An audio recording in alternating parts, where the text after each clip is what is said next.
Good evening. Good evening. Good evening. Come on in. Come on in. How is everyone doing this evening? I'm excited to be here. Listen, I am fired up. I am fired up. I got a lot to do today, but hey, I came in to chat with you all, see how everything is going, see how your evening is going. Come on in. Come on in. I am so excited about tomorrow. Tomorrow is June 29th. I am having my group coaching session. And hey, Kiosha, good evening, dear. And I'm so excited, and I look forward to helping the ladies who have registered. And I'll be right here. We're going to be, this is my chair right here, where I'm going to be teaching tomorrow or coaching tomorrow. And the thing about when you sign up for different programs, I got a nugget today because I was listening to a coaching program today, right? This is the same one I have to miss tomorrow too for 2 hours because I'm doing my own group coaching session. But I gained so many nuggets from that coaching workshop. I gained so many nuggets. And Kiosha, you could go to my community page, and I'm going to try to link it here, which I should have did that before, but I'm not on my laptop, but that's okay. If you go on the community page, you will see the flyer, and it's only $22, right? But the thing is, I've been investing for years, and I just wanted to come talk to you all just to share with you, some insight about growth and investing and just developing and getting to where it is you want to be, right? Okay, so I started investing back in 2000. Well, I've been investing in myself because I've been in college. I could be a doctor by now, okay? I've been in school for so long. Look, I've been in college for so long. I'll never forget when I started going to college back in 2000. I graduated in 1999. Thought I was going to go off to college, but that didn't happen. Long story short, I started going to a community college, and I was taking one class at a time. I've been in that community college for like 10 years. But it's not about that. But the thing is, I've been investing a long time. Just say that. I've been investing in my growth and developing for a long time. In addition to all the other degrees and certificates, and that's beside the point. The point is, I wanted something bad enough, and I was willing to do whatever it took for me to get to where I want to be. Still is doing it. But what I've noticed, although I have been investing and I've been going to seminar after seminar, sometimes you could feel like you're getting stuck and you're not making any accomplishments, right? And I felt like that for a long time. I felt like I was just doing, never really getting anywhere significant or anywhere major, right? That I thought, right? But what I realized, and I was thinking about this on the way home, what I realized is it is okay to keep getting the going to the seminars and classes and investing in yourself, because it is helping you personally, and you are getting all of the information to put into your arsenal for when you do launch out, But what I thought about was, sometimes we can do all these things, right? We can get all this information, we can do all these things. But if we are around the wrong person, or if we are in the wrong relationships, or if we are around the wrong friends, I don't care what you do, you are always going to feel like you're not getting anywhere because you're not in a good, healthy environment. I was thinking about that on the way home. I was thinking like, I could have been further than I am now if I would have just had the right, environment. If I would have been in the right, had the right support, right? But it's okay because everything work out for the good, right? All things work out for the good, to give God glory. And let's not forget that. That's my summary. But what I was thinking about, although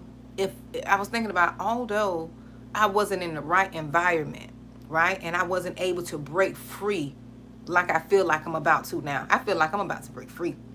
I feel like especially when I was listening to, my coaching class today, I just feel like I'm on the brink of something major, right? And I really didn't have this feeling years ago because I had so much other things going on. I had too many distractions and I really couldn't focus on what it is I needed to focus on.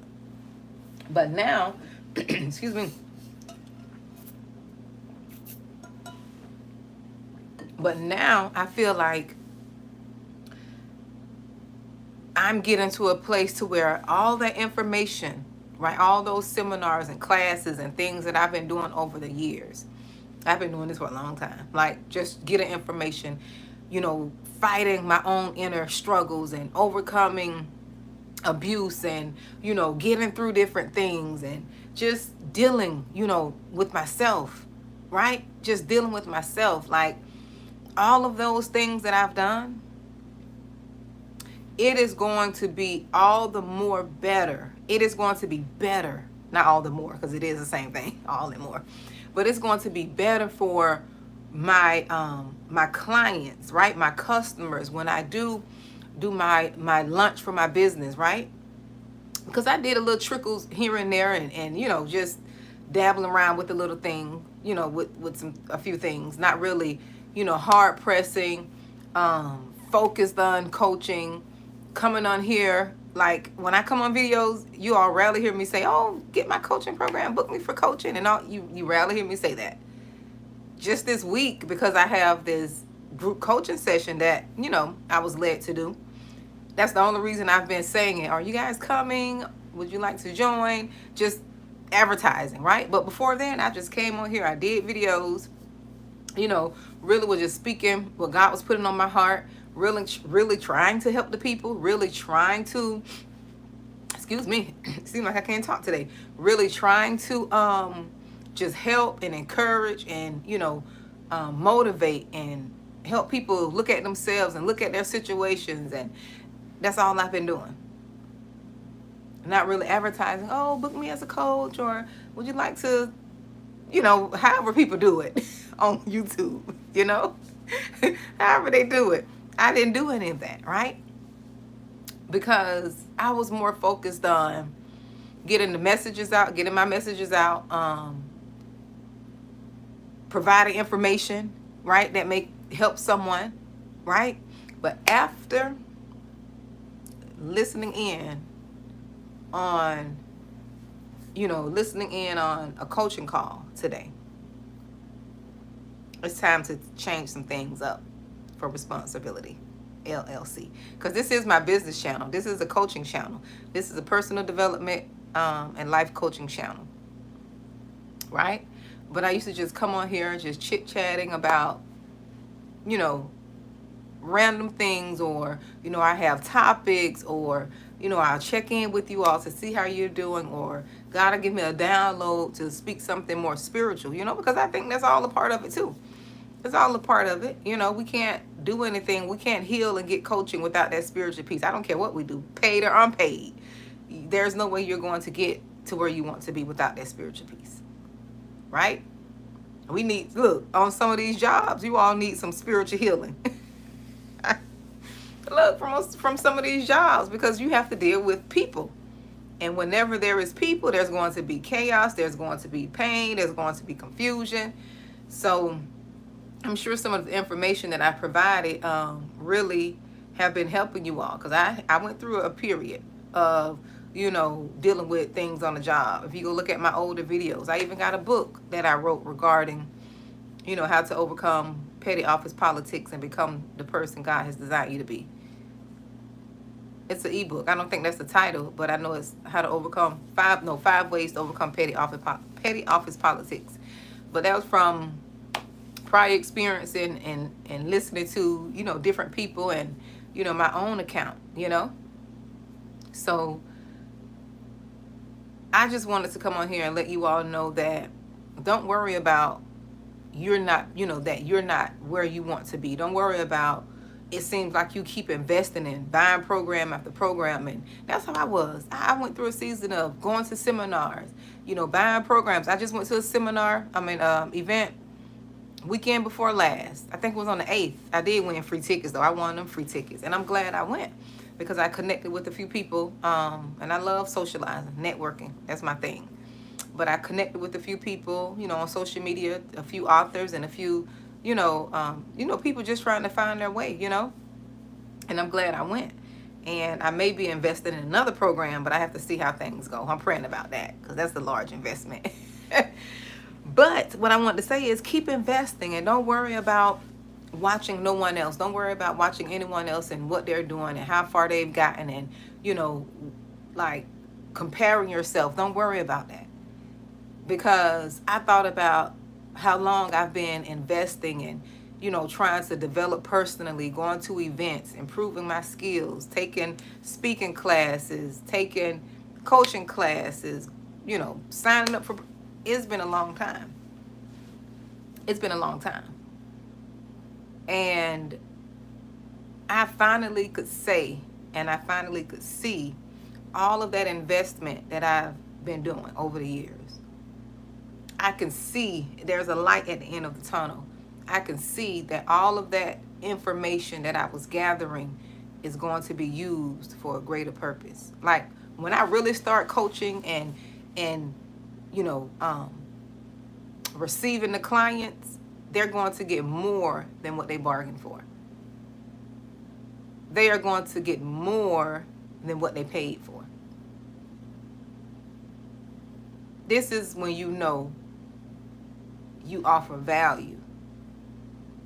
Because you are, and that's what I did too at this coaching webinar. It's a webinar.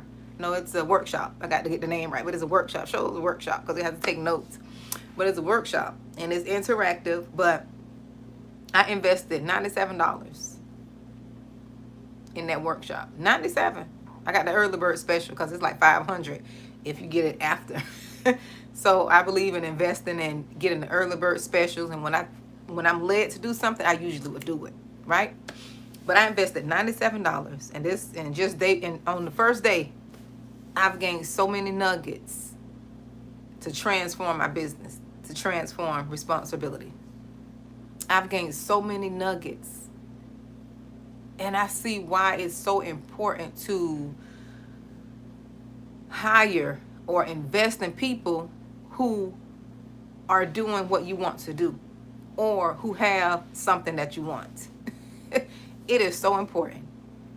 And just listening, I was just listening to what the young lady had to say and the information that I've gained. I couldn't wait to go on my lunch break. You hear me? I couldn't wait to go on my lunch break. I could not wait because I really wanted to listen in and I really wanted to be engaged and I really wanted to be present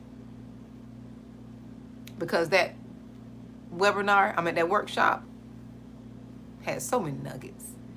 So many nuggets. So don't be afraid when services are provided to you at an affordable rate and you're unsure, right? And you want to do it, but then you're doubting yourself, you don't think it's going to be worth it. That is when you need to be investing. That is when you need to be investing.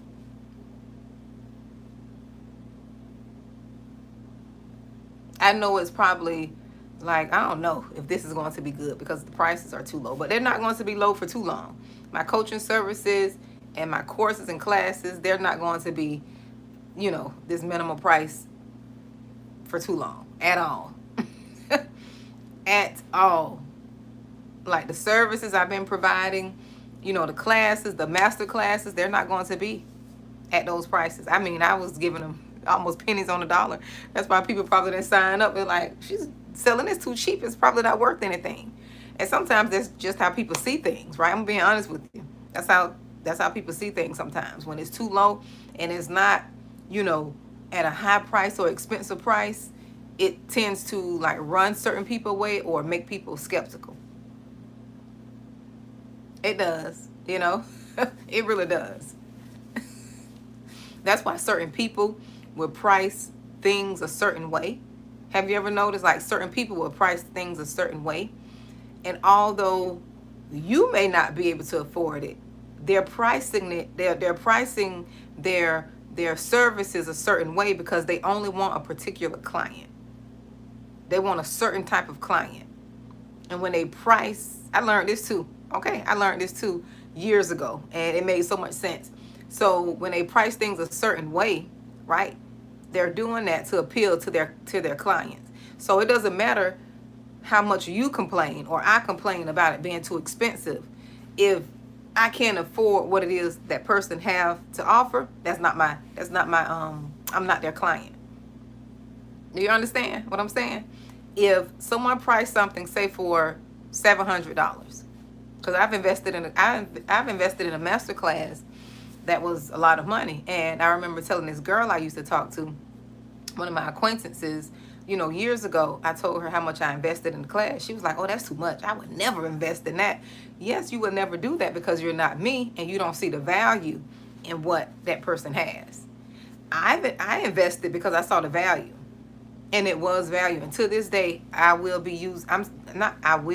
using some of that information that I've learned. And I still have my notes, so I can always refer back to my notes.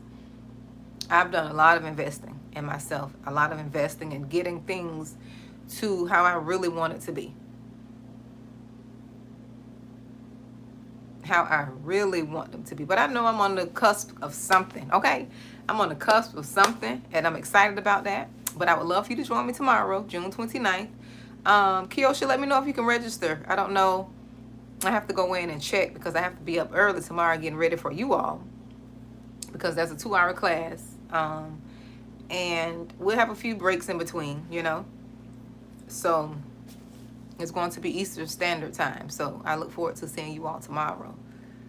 So I came in just to see what you all were doing, to say hello, and just to ramble. That's it, just to talk. Just to talk. But it's going to be worth it. You know, it is going to be worth it.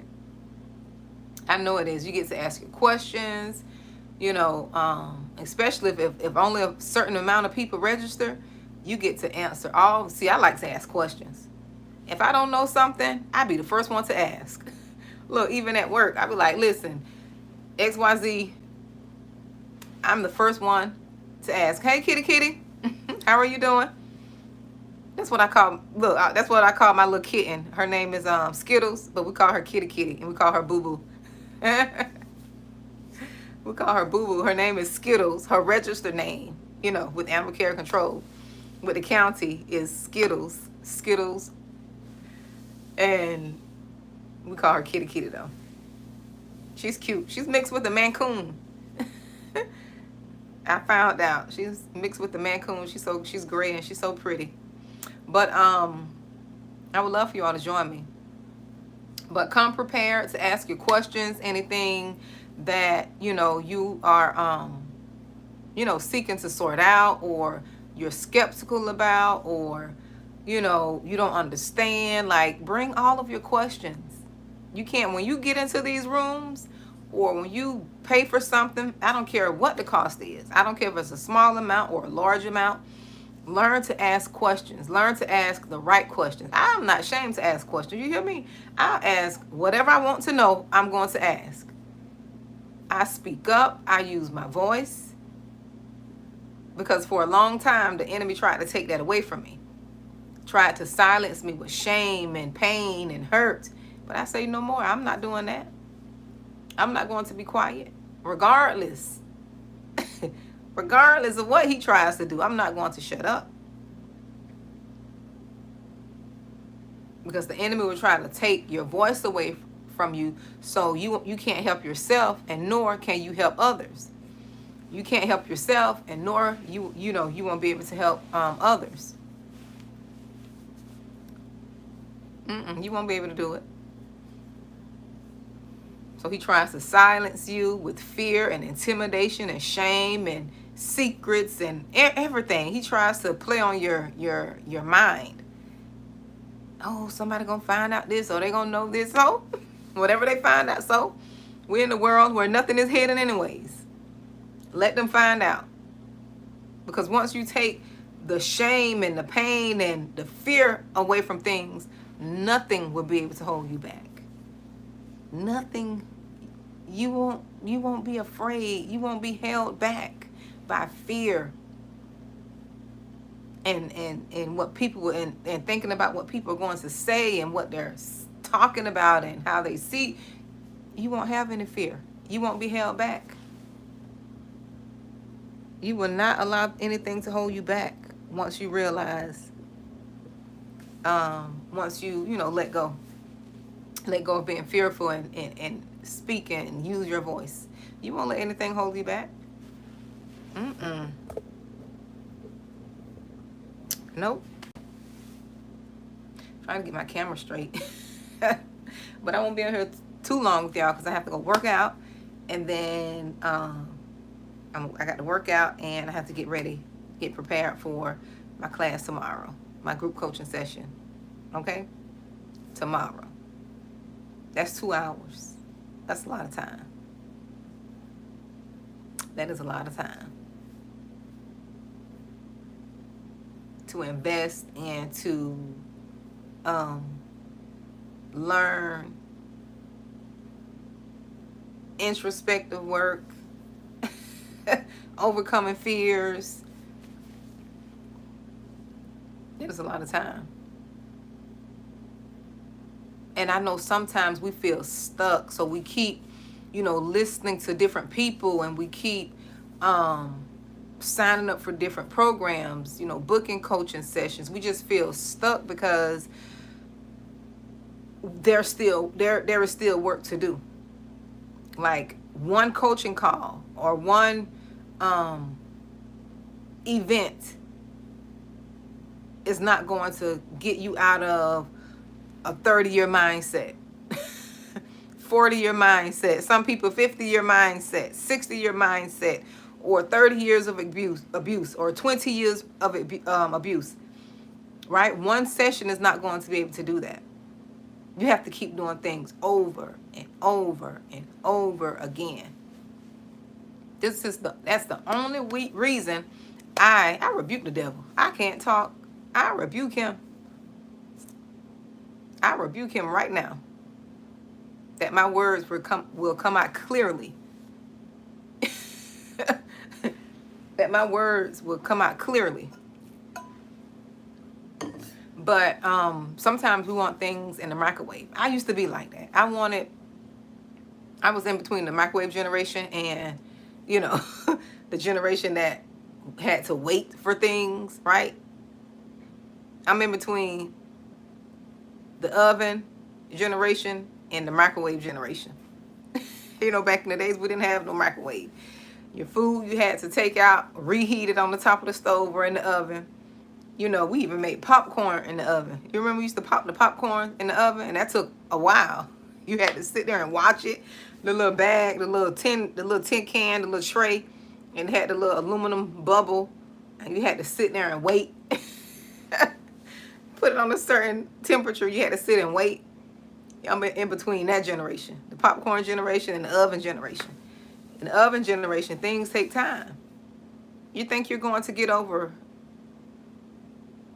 25 years of abuse, maybe even longer, because it started with your family first. Then you went to something or someone familiar, so it continued on. You think you're going to get over, 25 years of abuse in one coaching session or at one event? No, it takes time to keep going to different things over and over and over and over again. It takes time. That's why people continue to go to therapy as long as they do, because it does take time. But most of that, most of the healing, and most of the healing and the success comes from you doing the work. Yes, you can go to the therapist, but if you're not doing what she said to do, right? If you're not practicing whatever she tells you to do, just like going to a coach or just like going to an event, if you're not implementing the strategies, or if you're not listening to your coach, or it doesn't make sense. You have to do your part too. And you can't be afraid. That's with me. I was like that. I was like, if it didn't happen like tomorrow, I didn't want to do it. If I start something today, yesterday is when it was supposed to give me my results. Look, I was so bad. Look, if I started something today, I need to get them results yesterday. They should already be in. That's why it took me so long to go to school, because when I graduated high school, although I didn't have the help, that I needed, if I really desired to go to college right after high school, I could have went if I was focused. But I had so many different dynamics going on in my life. And then I sat and still end up going now. Later on, I could have been finished, but I sat there and I was thinking, 4 years is a long time to be at somebody's college. 6 years is a long time, even if you want to go and get a master's. I was like, that is a long time to be in school. That seemed like a far, it seemed too long. And so I got afraid and didn't do, and then pushed to go, right? I knew I wanted to go, but I was like, oh, that's too long. That's too much time to be investing in college and going to somebody's school. And hey, Siobhan, how are you doing, dear? I was like, that's too long to be going to somebody's school. And I'm sitting there like, I don't think I want to do that. But then, being thinking about how the world was at that time. That's before social media. Now you don't need a degree, but how the world was set up, it was like people need a degree. You need a degree to get this job. You need a degree to get that job. And you really did not need a degree. But if you didn't have the knowledge and the skill set, you needed a degree. I'm well, dear. You need a degree to get certain jobs. And now that's not much so, because you get on internet, you become a content creator. You could become a YouTube, not a YouTuber. What is it? It's so much you can do. You can become a what those people call in tech. Because I was thinking about doing it, learning. You can do digital marketing. You can do digital marketing with ads, and it's so much you can do now, right? It's so much you can do now. And I remember when I was in school and when I did graduate from college, one of the professors told us that, and it's true. We can look at what's going on today, especially with all this debt we have with student loans and stuff. He told us that, I never forget, he told us by the time 2024 comes, and we in 2024, he said 2025, he said certain degrees are going to be obsolete, meaning it don't make sense to have it. You just got an expensive piece of paper. Because information was going to be changing so quick. Information was going to be changing so quick. And not only that, it's going to be readily available. You can go on you know where I got a PhD. You know where I got my PhD from? YouTube. Look, I got a PhD going to YouTube University. You can learn anything from YouTube. The things that were once hidden, if you dedicate your time, you can learn it from YouTube. Isn't that something? You don't even have to go to school. I was looking at this video, and I don't want to say it was a race thing, but I think it was a race thing. This kid who looks like me, he went to he took this he got a channel, I don't remember his name, but he took this class, right? I think it was like 10 months to become a computer engineer. He learned how to become a computer engineer in 10 months with no degree and making more than 6 figures. And people, you can see the comments. I wish I remembered that kid's name. You can see the comments, the hateful and the racist comments, because this boy is making 6 figures because he didn't go to college. He was smart. He was a smart one. That he invested and learned the unconventional way from someone else. And he has quite a following on YouTube. I cannot remember his name. I wish I could remember his name. I'll give him some credit and some, but he became a computer engineer And now he's working for these big companies and then getting not one debt. Didn't have to go to nobody college, and he's making good money. The last time I saw his video, him and his wife had just bought a brand new home in Texas. Well, they were looking to see which home to choose, but I know he was out in the Texas area. Yep, you're not going, if you just get the information, you know how many things I learned from off YouTube? I learned how to do Canva. I love Canva. I love, what else? I learned how to operate my Gumroad account, right?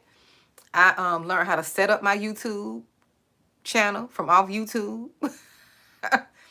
I learned so many things from YouTube University.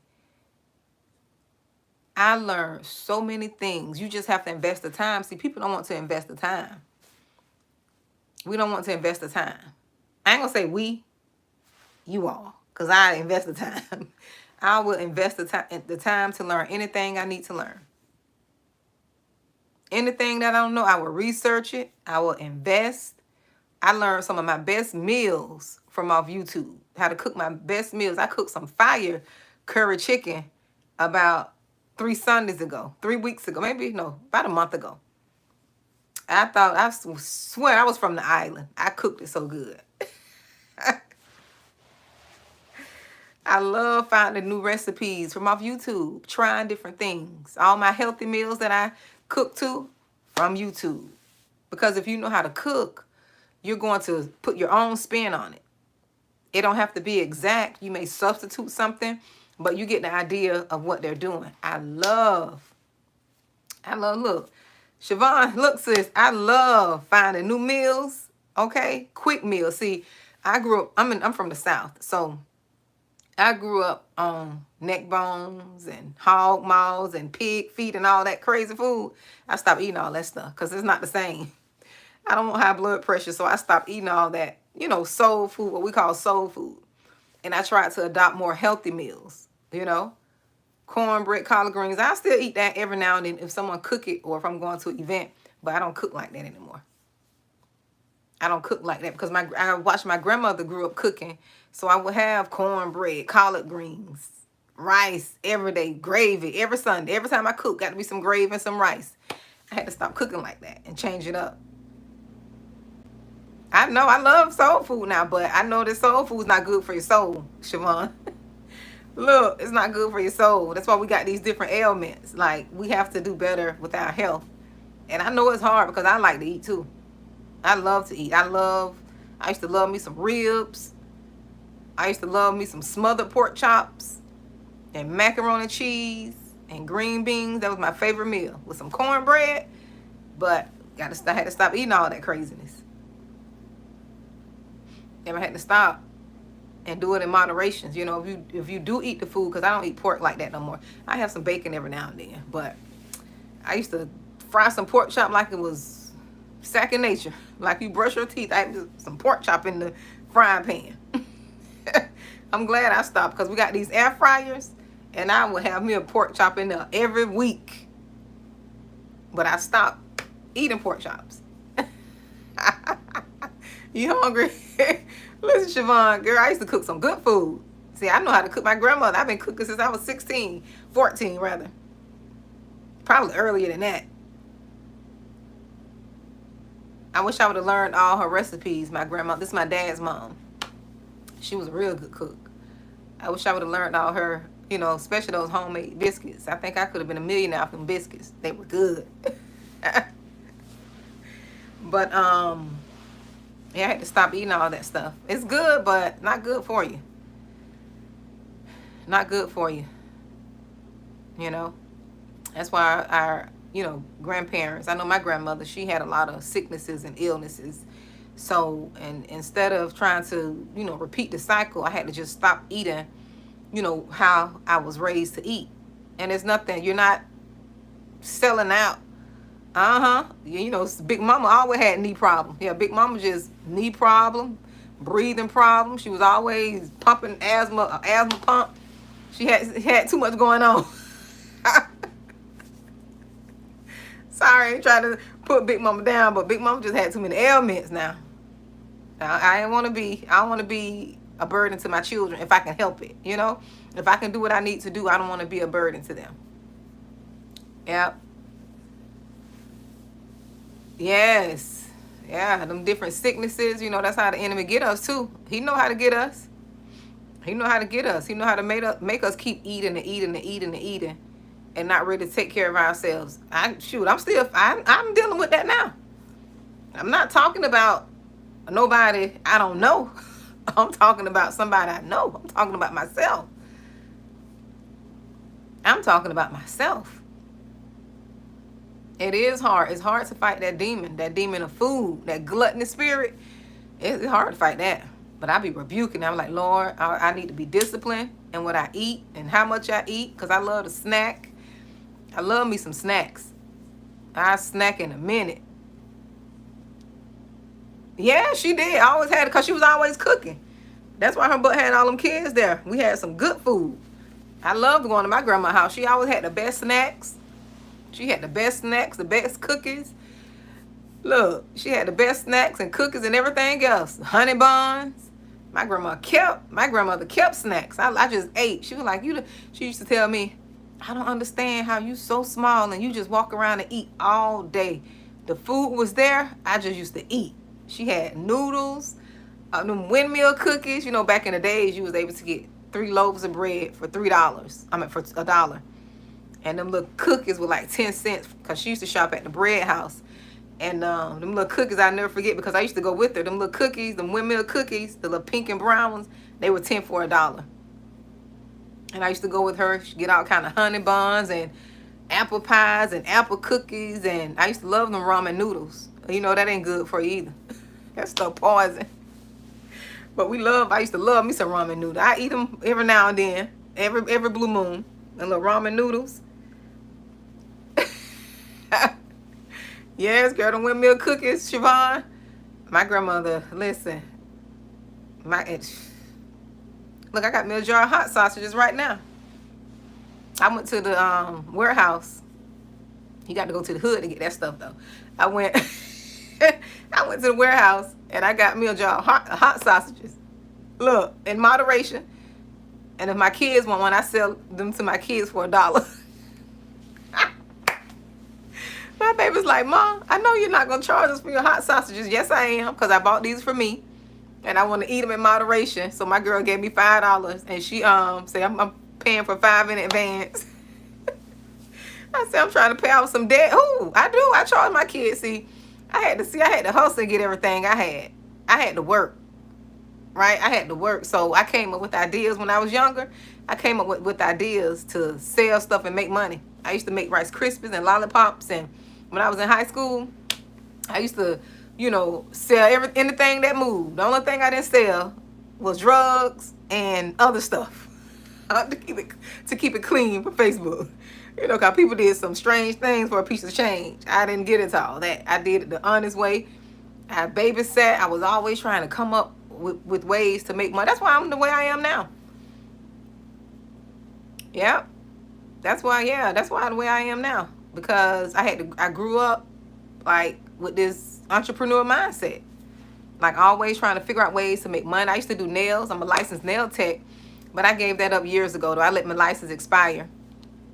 Exactly. Siobhan, I can't be doing nothing illegal. I always want to do stuff the legal way, the right way, Not saying I ain't never did nothing now.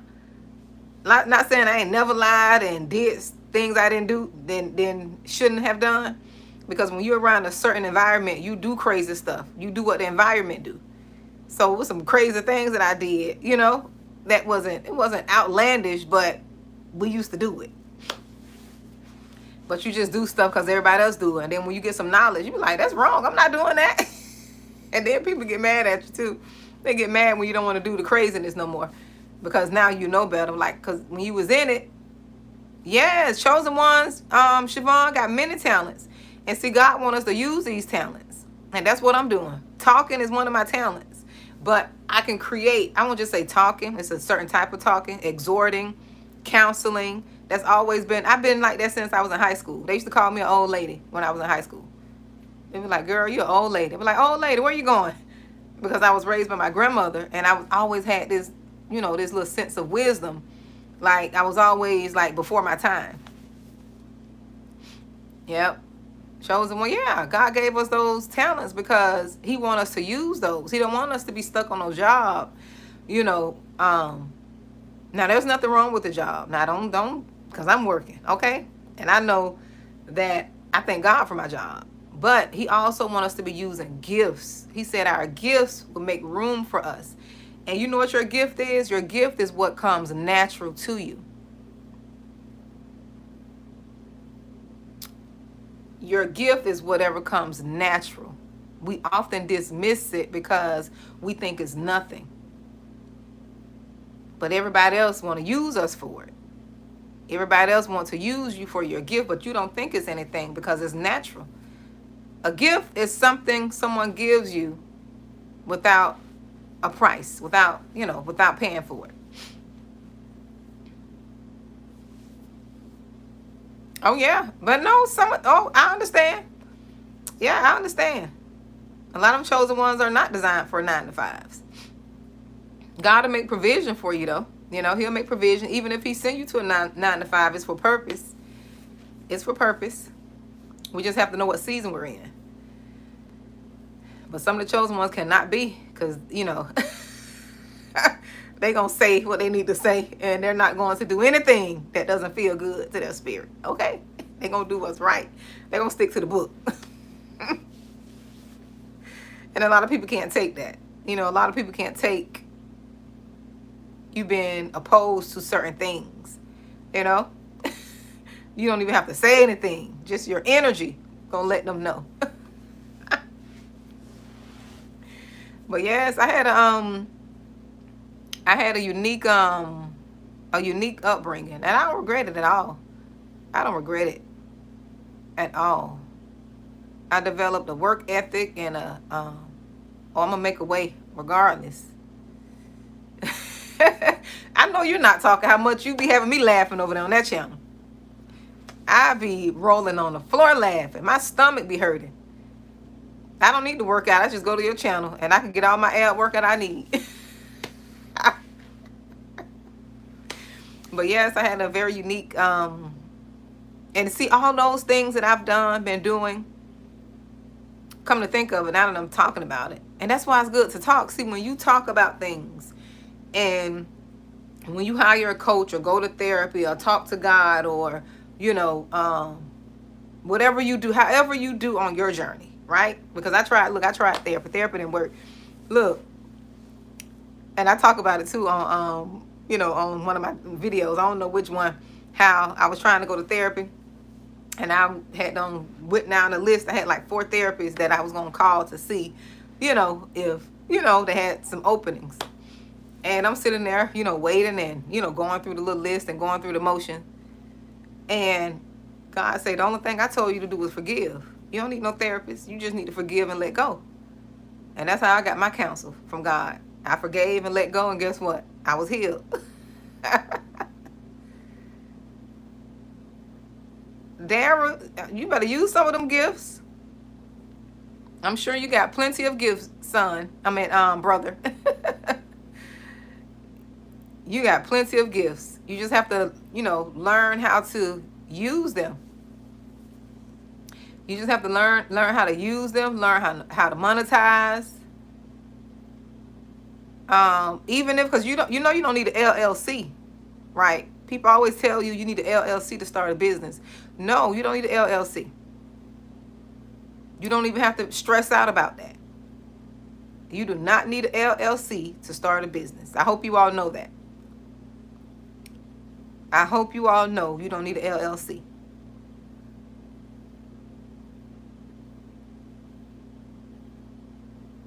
Especially if you're doing services like cleaning and like if you're not doing anything where you're concocting, potions or whatever. You know how they be mixing all this hair stuff, and you're not doing facial creams and all that. You don't need no LLC. Books, selling books and coaching services. You don't need an LLC. You don't need that. The LLC is kind of like to protect you. right? To protect you if you got like something where a person could possibly sue you, you know, something where someone could possibly sue you, like you made this face cream and now my eye, you know, don't turn blue or something. You know, my face is a different color, you know. That's when you know you need to get an LLC, when you got something that could possibly harm someone. But if you just writing, providing services, cleaning, fixing things, you can file those taxes under your social.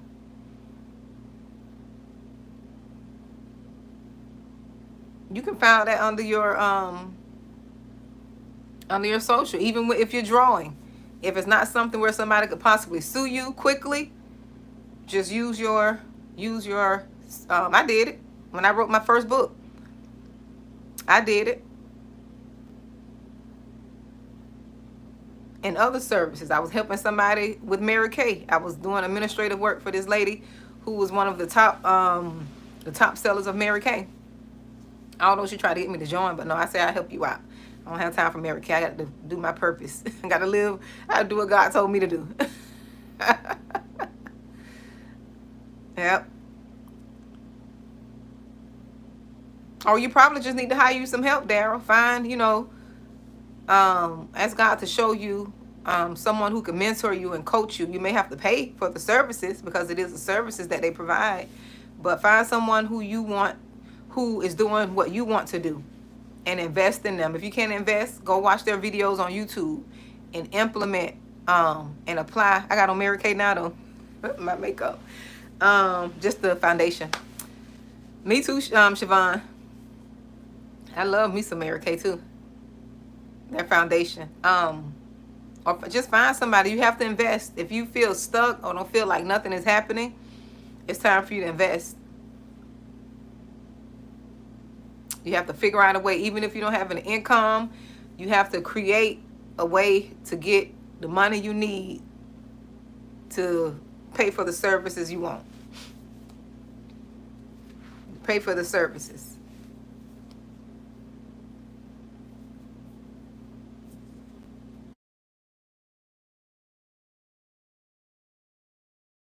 Calling from Texas. Can you all still hear me? Because I know when I get a phone call, it kicks the sound out.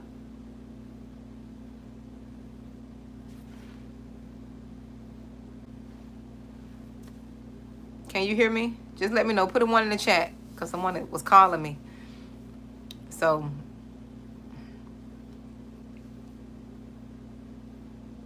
okay, thank you. But yeah, you got to invest. I did. I understand. I felt stuck for years. I felt stuck, but you got to see what you got in your hands. You got to look at what you have in your hands. When you don't have money, when I don't have money, or when I was struggling, I put my head down. I looked at my hand. I said, Monique, what can you do? What can you do? What services can you offer? If you needed to make money, what can you do? I can cook. Okay. I could cook. I could clean. What else? I can organize. What else? I know how to sell. I used to love having yard sales. When I had my home, I used to have a yard sale every other week, every other weekend. I would go get stuff just to resell it. I know how to have yard sales. I'm going to make some money. I sell some of my clothes. One time I was doing so bad, I sold my clothes. I sold my jewelry. Whatever I need to sell. Because it's material things. It's not things you can't buy back. You can buy back material things. I saw this boy on YouTube. And this, you could Google it. I may not have the numbers right, but Google this and you know I'm not lying. This boy had over, I don't know, 80, maybe 80 pairs of Jordans. And he was selling his shoes on eBay or one of these, Facebook or one of those.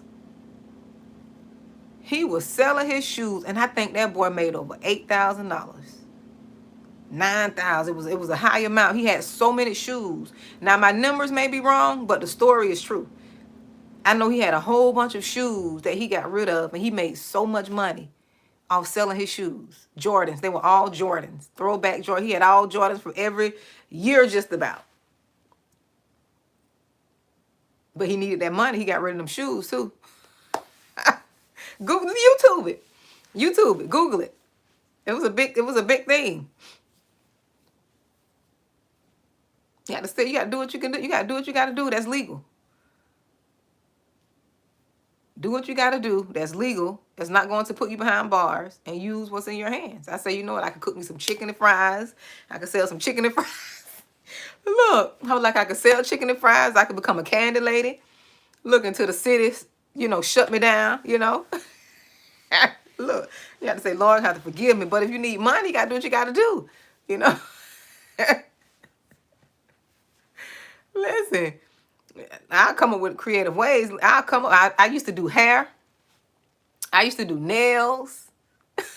I used to be hustling. I had got good at this one thing, and it was doing these little it was a bob ponytail. And I used to do them for $20. This was back when I was, young adult. I used to do, shackle to who? Siobhan, a candy who? Them candy ladies be banking, they be making money. Look, I become a candy lady. A lily dilly lady. I can't even say a lily dilly. We used to call them lily dillies, little frozen ice cups. I sell lily dillies. I'll do what I have to do. One thing about me, I'm not prideful. See, people look at me and judge me. People look at me. I heard one person call me Bougie. I heard a person call me Bougie because how I look. But see, I know where I came from. You can say what you want to say because God transformed me. You just looking at an outer shell. You don't know. I won't stoop low, but I'll do what I have to do to take care of my family and to survive. I had a few times to be a sugar baby, but that was selling my soul. You want to sell your body? You want to sell your soul because you want somebody to take care of you? No, I can take care of myself. I ain't saying that to brag or nothing, but these little old men, they just, they perverted. Let me just say that. Let me just say that. They perverted. I had plenty of opportunities, but that's just not me. I'm not going to just bow. I'm not going to bow to money. I'm not going to sell my soul. I'm not going to do things just for money. I remember this real famous person. I used to work at a golf course. And, people go to golf courses and they do things that, people who don't have money do, right? And they be out there making deals and all that. So I remember this one famous person. I'm not going to say the name. This one famous person came out there. And I knew who he was. I knew who he was. And I was, younger then. It was back in about 2004, I want to say, when I was working at the golf course. I think 2004. 2007. I think it was 2004. But anyways, he come out there and he take out a big wad of money and just counting it, looking at me. I looked at him, I rolled my eyes. I gave him attitude. I'm not lying. I gave him attitude. I'm like, I dare him think just because he got money, I'm just going to sit here and melt. No. Everybody don't do all that. Yeah, I used to work at a golf course. I used to be a pro shop manager. But it only lasted like 4 months because I started school and the schedule wasn't, helpful. The schedule wasn't helpful for me to go to school, and I had my kids. So, but yeah, he had like I was going to melt because he had money. I'm like, I wish I just could have said something that had, people just, yeah. People just think everybody the same. And that's when we make the chosen ones. That's when we make people mad, because people think because you look like them, they think that you have group think. They think that you think like them. They think that you move like them. They think that you believe like them. Or if you came from where they came from, or if you were born into the same family or the same house, you came from the same mama. And Siobhan, I know you would have. Look, Siobhan, you too hood, Siobhan. I probably wish I would have knew you back then, because I sure would have called you to pull up. What they call it, he would have been a lick.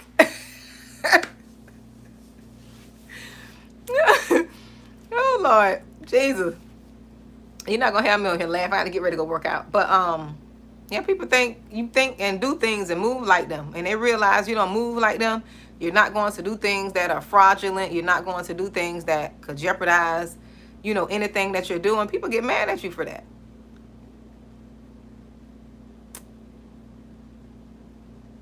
They'll get mad at you. We setting it off. We gonna set it off. Yeah, he well known too. He well known. But he also well known, and he got a charge. Cause I was younger then. I was young, and he got a charge too, for messing with young children, young girls.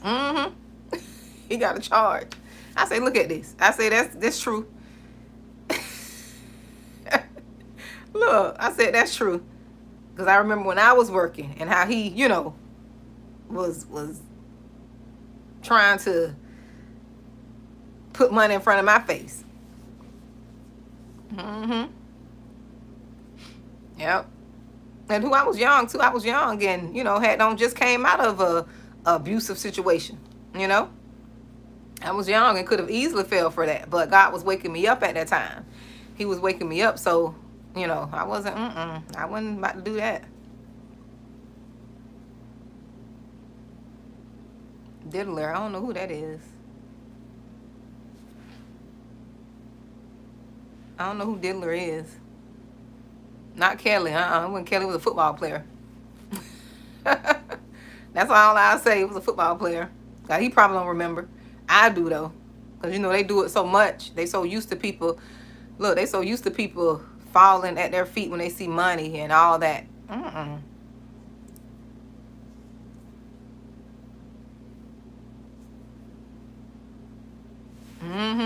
They so used to people falling and what they do, the little groupies and stuff. No.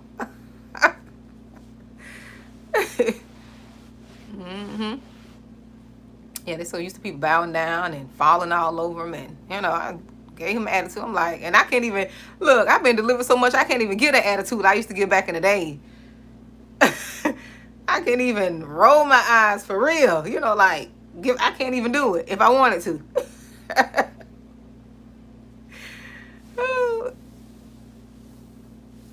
I can't even, There, you still trying to find out? I ain't finna tell you who it was. I ain't finna tell you who it was. I ain't finna call no names. How they get them little young girls messed up, especially when they ain't got no dad. Because I didn't have a dad, growing up. I didn't have, nobody there for me. So I fell into a few traps, I fell into a few traps. I talk about it here on my channel. I don't want to talk about that now. Yeah, I don't want to talk about that now, but when you don't have anybody protecting you and, guiding you and showing you the right thing, them devils know how to pick you out. They know how to pick you out. They know how to pick. The predators know how to prey. That's what I'm going to say. Predators, they know how to prey. They know who to prey on. They know who to sniff out. They know, how to pick the ones that are not going to say anything, and the ones who family don't care, and the ones who don't have family to speak up for them. Oh, yeah, he did. The Lord kept me. He really did, Daryl. Listen, and I've been, especially that situation when I was a teenager, I don't been in places I could have been unalive. I could have been, I don't been in so many places. I don't even want to talk about it on here. I don't want to talk. I could have been unalive, I was 14 going through, I was 14, 15, 16, 17. Going through things people in their 40s go through. I know God was with me. I know he protected me. That's why I could talk. I gained a lot of wisdom.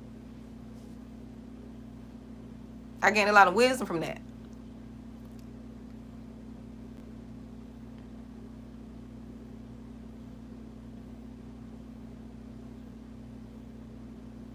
Yep. I gained a lot of wisdom. I went through a lot. But I'm glad it made me stronger. It didn't keep me down. The devil couldn't keep me down. I'm still smiling. Still smiling.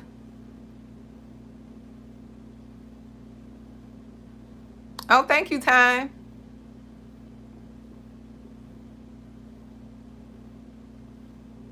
That experience. Oh, yeah. I've been experienced. It wasn't a good experience at first because it almost took me out, but I was determined to get over that. I was determined to heal. I was determined to not let it. And you know what the sad part is? Although I was abused, I didn't know I was abused, because when you grow up in the area or around people where things are normalized and no one really say anything, you don't think anything of it. God had to show me that I was abused and that I was dealing with the residue of that. That's what he had to show me. I didn't even know. I was like, why am I going through these different emotional up and down, and going through all of this stuff, and he had to show me. Oh, this is why. This is why you're going through it. You never dealt with this. You just brushed it over. No, you need to deal with that. And I started dealing with it. But yep, I gotta go, you all. It was nice talking to you. Siobhan, thank you, sis, for stopping in. I hope I have time to stop in on your channel, but I got to get prepared for my group coaching session in the morning. I have a group coaching session from 10 a.m. to 12 p.m. and then after that, I have to tune in to a coaching session that I paid for. So my tomorrow is booked. It's going to be busy. So hope I get to tune in. If not, I need to go start working out so I can prepare mentally, spiritually. Because when I do my group coaching classes, I usually prep. I prep spiritually. I prep spiritually for what I need to give in service to the people, especially when they have paid. It was only $22.22. But when they paid, I like to be present and I like to be emptied out. Like, I need to not have so much clutter going on. Like, whatever I got going on in my life, that needs to be put to the side so I can give, the clients my undivided attention. We family on here, but when you pay your clients, your family that became a client.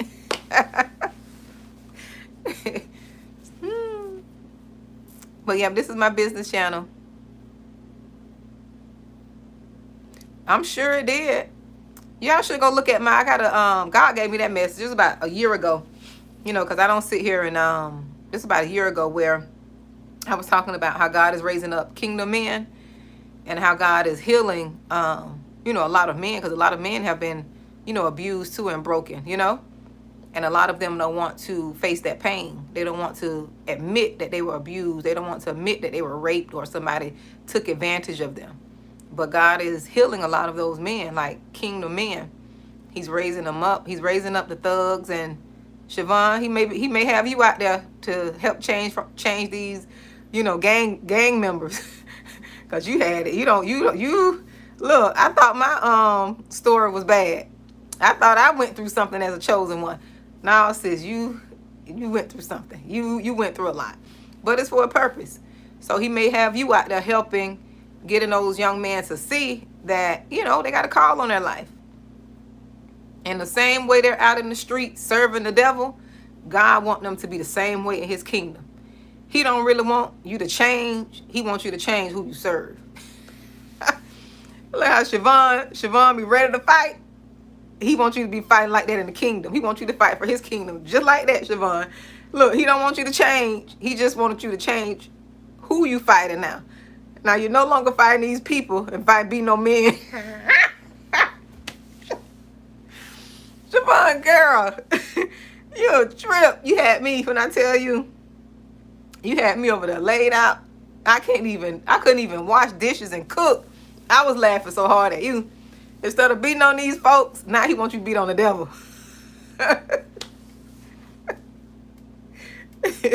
Look, instead of me living in my pain, in abuse and shame, now he wants me to help other people overcome their abuse, their pain, and shame.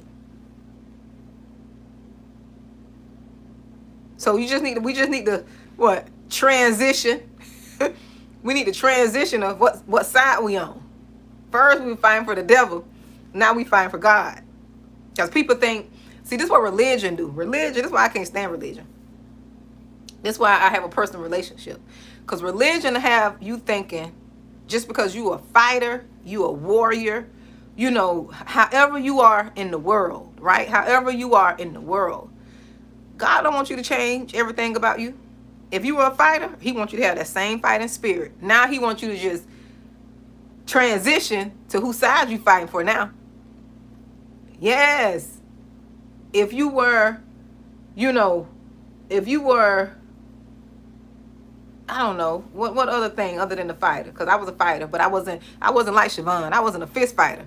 I'm just the fighter of Siobhan. Look, Siobhan be beating folks down over there. I'm just a fighter to get through things, to overcome challenges.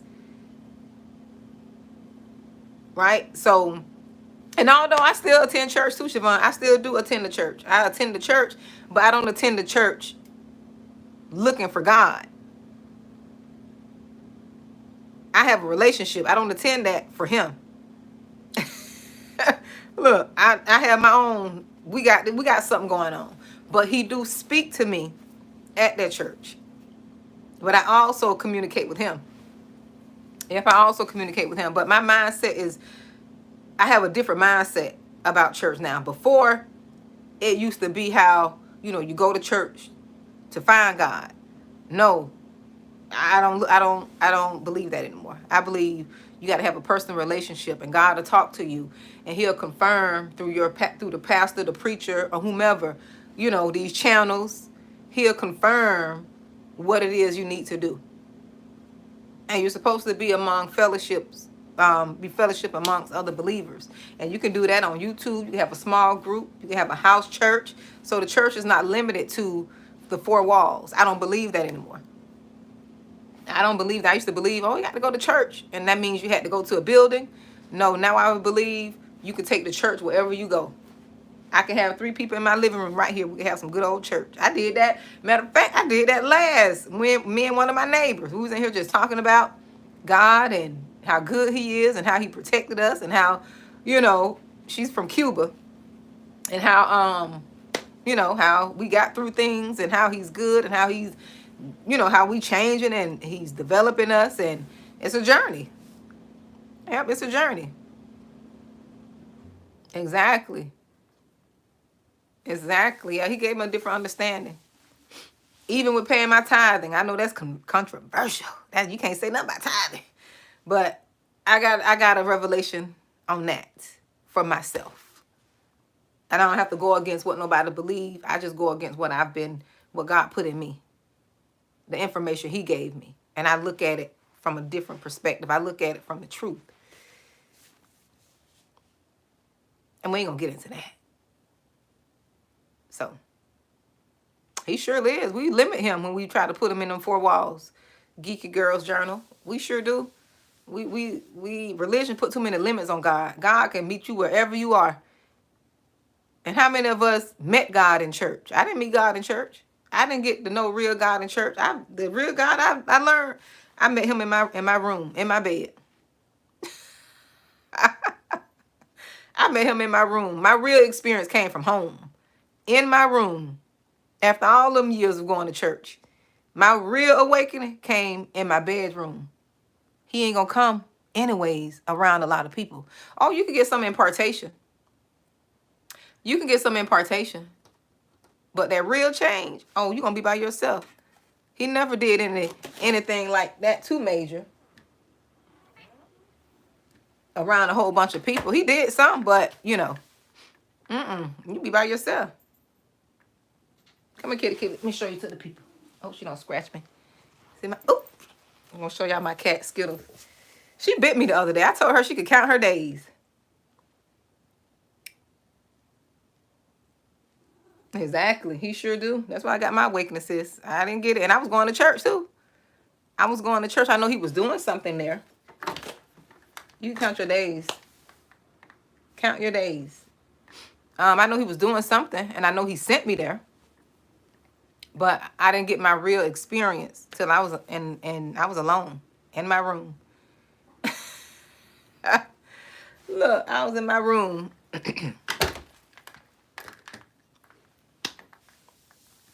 Mm-hmm. Yep. In my room. I get more personal when I get offline, when I get in. Because you can't say, I'm sure you did, girl. Look, you ain't meant, you too raw. You too raw, because you going to call it out. You too raw. You can't be in no churches. They going to, they gonna, look, they going to kick you out. They going to abandon you. They going to always keep you before the elders. But what you say is true. And we don't, and that's the thing. People never feel like they can't call out wrongdoing. You should be able to correct and call out wrongdoing in churches and lies and stuff that we do often, especially in the black community. We'll commit somebody to heaven in a minute, knowing they done been devil raisers all their life, and when they get up in church and we just sit there, oh, he in heaven now. We don't know that. We don't know that, but I can tell by the life he lived. I hope he repented. We'll ashes to ashes, dust to dust, and put him in heaven in a minute. We'll put them angel wings on them obituaries, knowing he wasn't no angel. I think I said this yesterday. Look, we know them people were no angels. They was raising sin and raising fuss since they been on earth. And we just gonna put some angel wings on them and have these little shirts and stuff with the little angel child. We gotta stop that foolishness. Exactly, and that's the thing. You can't. That's why the church is the way it is now. I'm gonna tell you why the church is the way it is. Because we're in this generation where don't judge me generation, and we're called to judge. If you say you believe in God and you say you want to live right and doing what's right, we're supposed to be correcting each other. Even if I'm out of order, somebody who, my sister could say, sis, I don't agree with that, or you should do this, or that's not right. Exactly. But whenever you call out something, it's like, you judging me. No, we're not judging you. That's called correction. And so people will say that, and they'll say that because they don't want you telling them what to do. They don't want to be corrected. And you got to leave those people alone. You can't make people, it's either they correct what they're doing or you just don't be around them. That's all. I don't have time for foolishness. I don't have time for foolishness no more. I've dealt with a lot of foolishness in my life from a lot of people, putting up with a lot of stuff just because I had that people-pleasing spirit and I had to be delivered from that. They do. That's why, you see what's going on now? Geeky Girls Journal. You see what's going on now because these people think see, what happens is people could get too much power and people can get too much, people worshiping them, that they feel like they above, no, I ain't gonna say, I'm gonna say this. They think they're God, lowercase G. When they get too many people following them, and you got to be able to handle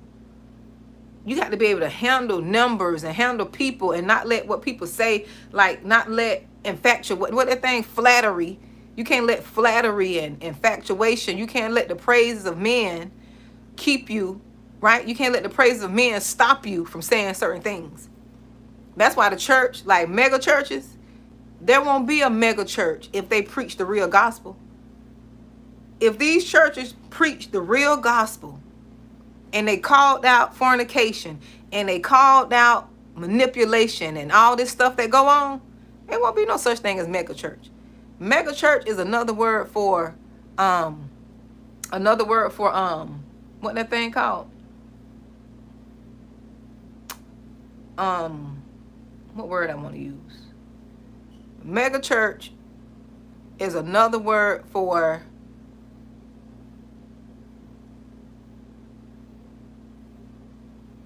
you just call them motivational churches. That's what you can call them. But that wasn't the word I'm looking for, but it's just a place to go.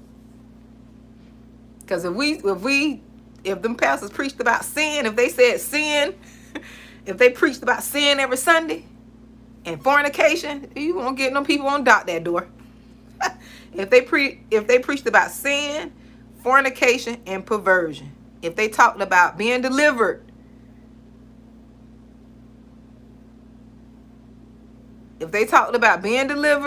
sin, coming out of perversion, it won't be no mega churches. It won't be no mega churches. Mm-hmm. Yep, there won't be none. If they talked about that, there won't be no mega churches. At all. Mm-mm. Yeah, that's what's going on now. God is bringing back order. He's bringing back order. If the pastors really said sin and not feeling like they got to offend people, they don't want to offend nobody. We're supposed to make everybody feel good. No, you don't. You'll never change. Yes, he's cleaning house, geeky girls, all the ones leading people astray and wonder why people still bound. Some of the most mentally ill people are people at church. Okay, Siobhan. Some of the most mentally ill people are people in church. Some of the most depressed people are people who go to church. And I'm not saying this to be funny or to put people down, but I'm saying this to be, it's true. Because the church sometimes will stop you from experiencing God.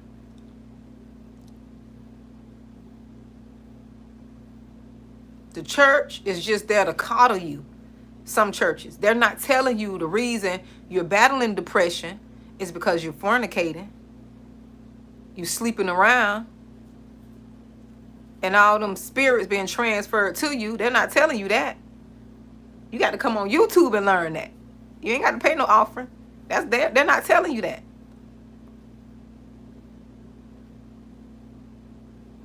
If I would have known what I know now, and I don't regret anything, but if I would have known the information I know now, especially as it relates to spirits, there's no way I would have been out there fornicating in them streets. Not no way.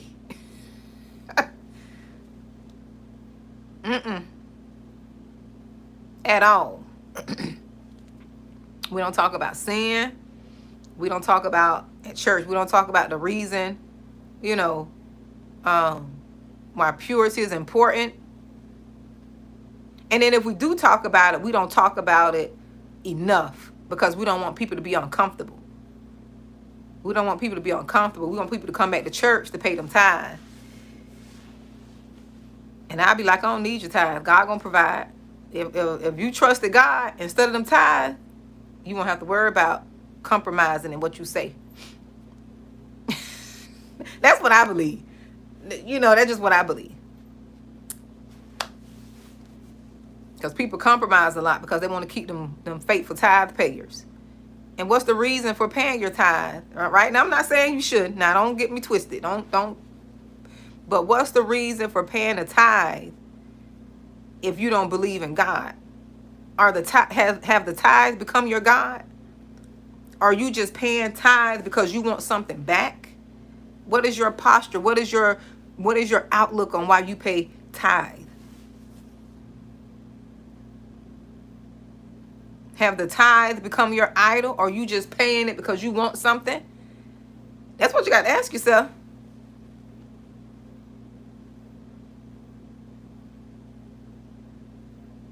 Like, what's your reason? Because you don't want to go to hell for not paying your tithe. And it ain't funny, but you got to ask yourself, what's your reason? And be honest and ask God to show you.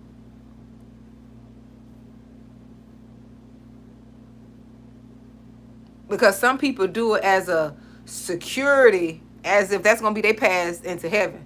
I'm a tithe payer, so I know I'm getting in. No, and you living in unforgiveness. You're fornicating. You're perverted. You're watching porn. All that stuff. No, you need to be delivered. But we think these tithes gonna save you. Think them tithes gonna save you. But unfortunately, that's how some of these churches preach and make it seem like if you pay your tithe, you in good graces with God because he wants your money. God don't need your money. He don't need nothing from you. He don't need nothing from us. He want our worship. He want our praise, and that's free. I ain't gonna say it's free because you got to pay something for that. You got to pay something to worship. You got to put in time. It's gonna cost you time, but you ain't got to pay nothing. You ain't got to pay for no deliverance. You ain't got to pay for no prophecy. This is how you get a prophecy. Let me tell you. I'm gonna give you a prophecy right now.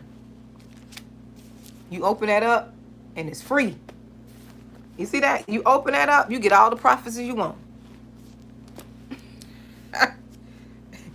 You can turn to Matthew, the good book of Matthew, and you can get all the prophecies you want. Any chapter will give you the prophecy you want. Won't be nothing about houses and cars, but he did say he got many mansions though. His father got plenty of houses. But he ain't gonna tell you finna get you no Lamborghini or no, but spiritually, you can prophesy anything you want to your life right here. After you repent, forgive, right? After you repent and forgive those who have hurt you, you can get anything you want. You can. So that's what it say here. I ain't making up my own stuff. But we don't want to open this up. And I got to start memorizing as many scriptures as I can, because ain't no telling what's going to happen. At least I'll be able to have me some scriptures in me to fight back. I got enough in me to fight back.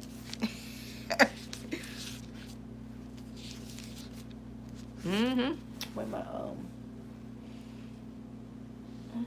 is my book? But yeah, we think we got to pay. And see, that's how the church made it seem.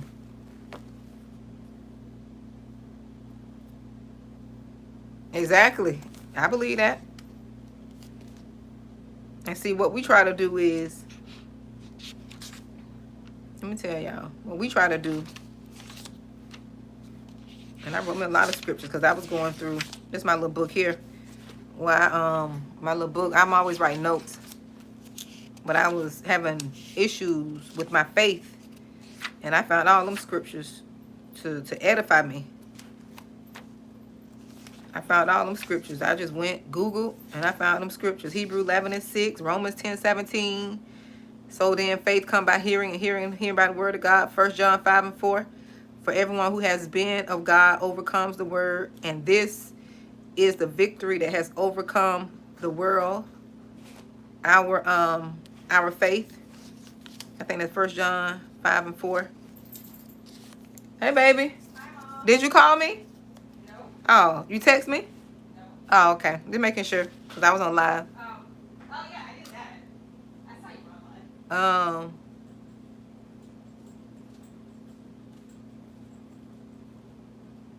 1 Corinthians 16:13. Be on your guard, stand firm in the faith, be courageous, be strong. That's one. I mean, I just wrote down all them scriptures because I was having this was years ago. Back in 2022, I was really going through it. And I had to just study. I had to study. And I did look, I got this revelation right here that I wrote down. I'm always writing down something. It was June 13th. It says, sight is my natural, but faith is my spiritual. That's the revelation I got. Which is biblical, right? It's already in the Bible, but during that time, he was talking to me. But yeah, we got to, you ain't got to do nothing. You just open that Bible. You don't need nobody to spoon feed you nothing. You don't need nobody to spoon feed you. You get in there, let God show you. So he can get to the root of stuff. See, we don't want to get to the root of stuff. We go to church to pacify. Church became it ain't no hospital for the sick. It's an area to get pacified, to live in your sin. Church ain't like it used to be. Not saying how it used to be was better, but you shouldn't go to church and leave the same. Let me just say that. When you go to church, you shouldn't leave there the same. That's how powerful church's supposed to be. You shouldn't leave church just to go, and things take time, and I'm not saying it don't.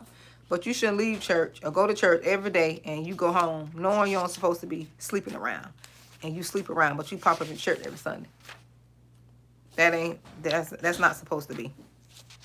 We should be changing and being convicted in our spirits. That's when you know you don't have no relationship. Because if you have a relationship, you'll feel bad about that. You'll feel bad about that. You'll be like, this ain't right. If you'll tell him, if you love me, not even either we're gonna get married, but I need to see if we're meant to be. Are we meant to be? Are you seeking a relationship with God? Do you love him?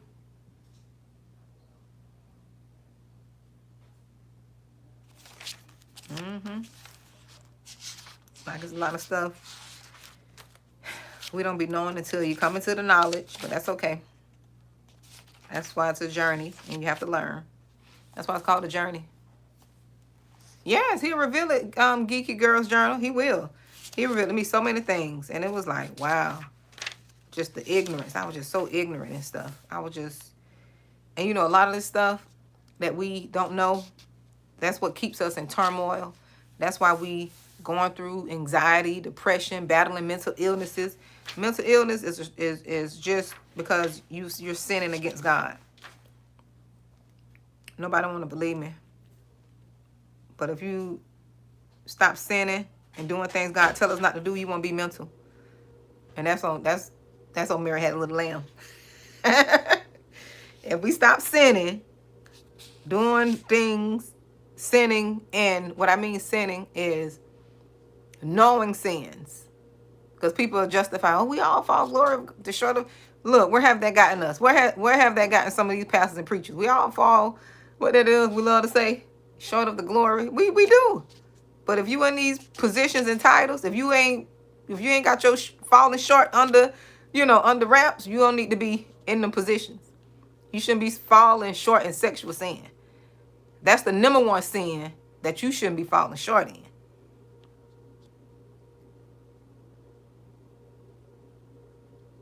I don't care what nobody say. You shouldn't be falling short in that area. We all got struggles. Yes, we all got struggles, but you shouldn't be falling short in that if you up there in the poor pits. If you know you struggling and you haven't killed that spirit of perversion, you need to get down. You need to just don't be up there being hypocritical. Just get down and sit down. And don't be having people mad at God because y'all ain't doing what y'all supposed to do. That's why he's raising up people to have a relationship with him. And he's mad. He's disappointed with what's going on with what we call the church. He's disappointed in that. That's why he's cleaning house. He's disappointed.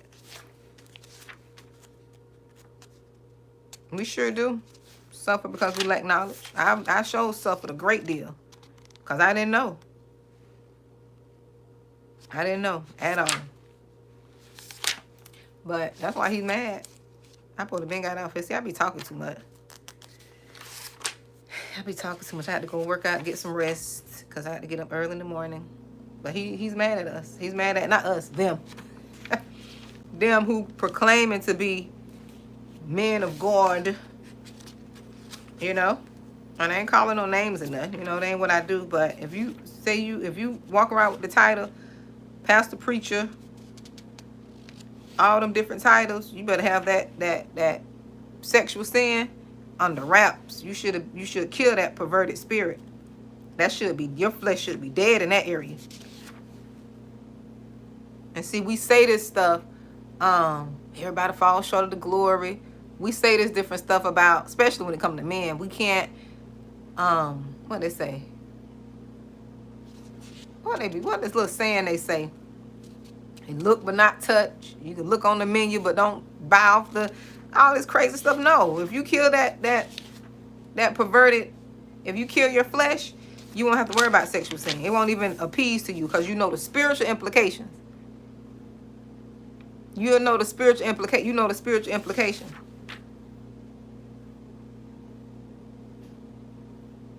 I'm talking about the ones who standing up preaching now. I'm not talking about us regular folks. But the ones up there who leading the so-called sheep, they should have that on the wraps. If you ain't got that on the wraps, you shouldn't be on that pulpit, because you perverting and contaminating everything, and you wonder why everybody in the congregation is struggling.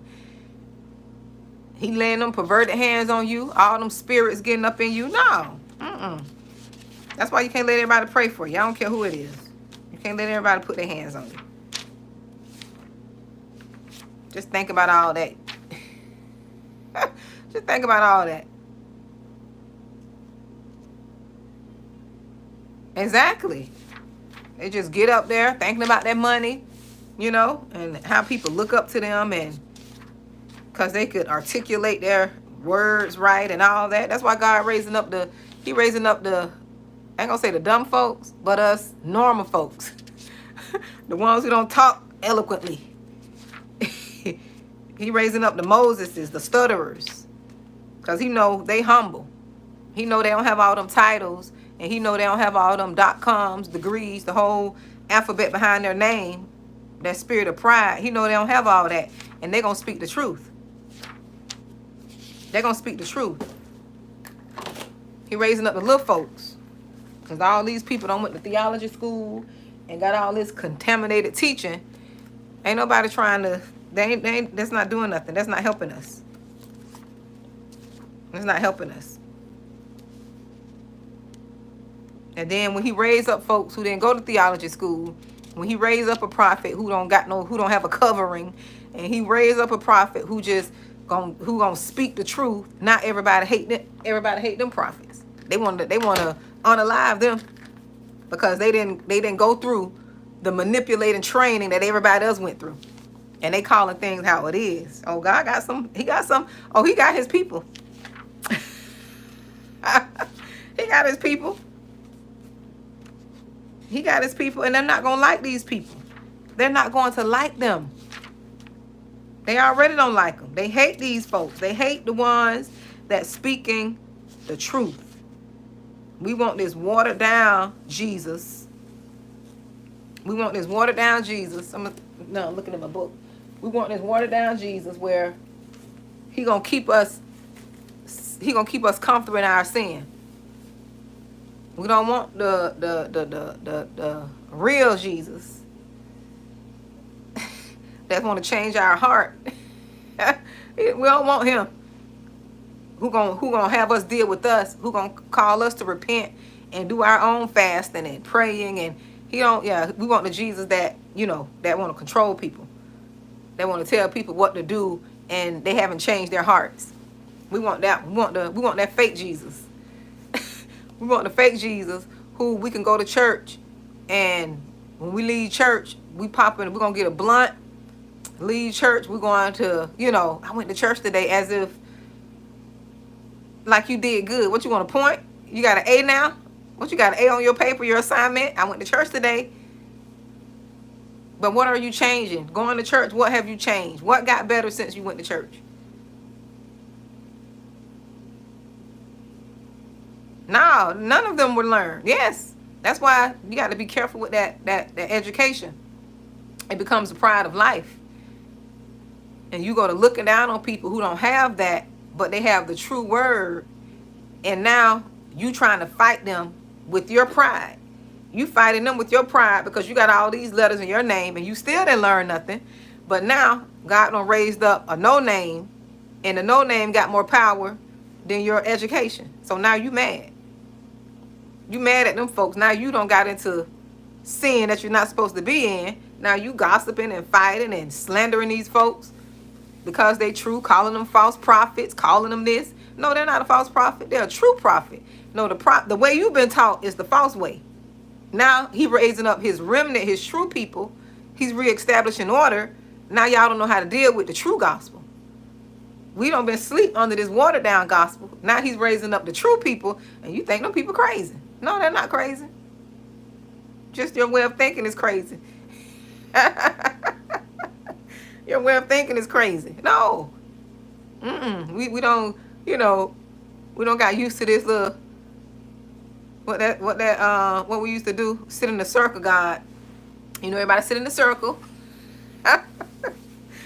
Look, we don't got used to this little God. They don't told us, oh, just sit in the circle, and you know when he come by, you know he just gonna give us some cupcakes and cookies. And no, this warrior God that's coming out now. So he's knocking everything down, knocking tables over, knocking everything down. But we're not used to that one. We don't make him go away. We don't make the one who flipped over tables, the den of thieves. We don't make him sit down. We don't put him in the background. We painted this little, you know, this little God that's comfortable. He make everybody feel good. We don't make this we don't introduce this, you know, little soft God. No, that's not the God who's handling business now.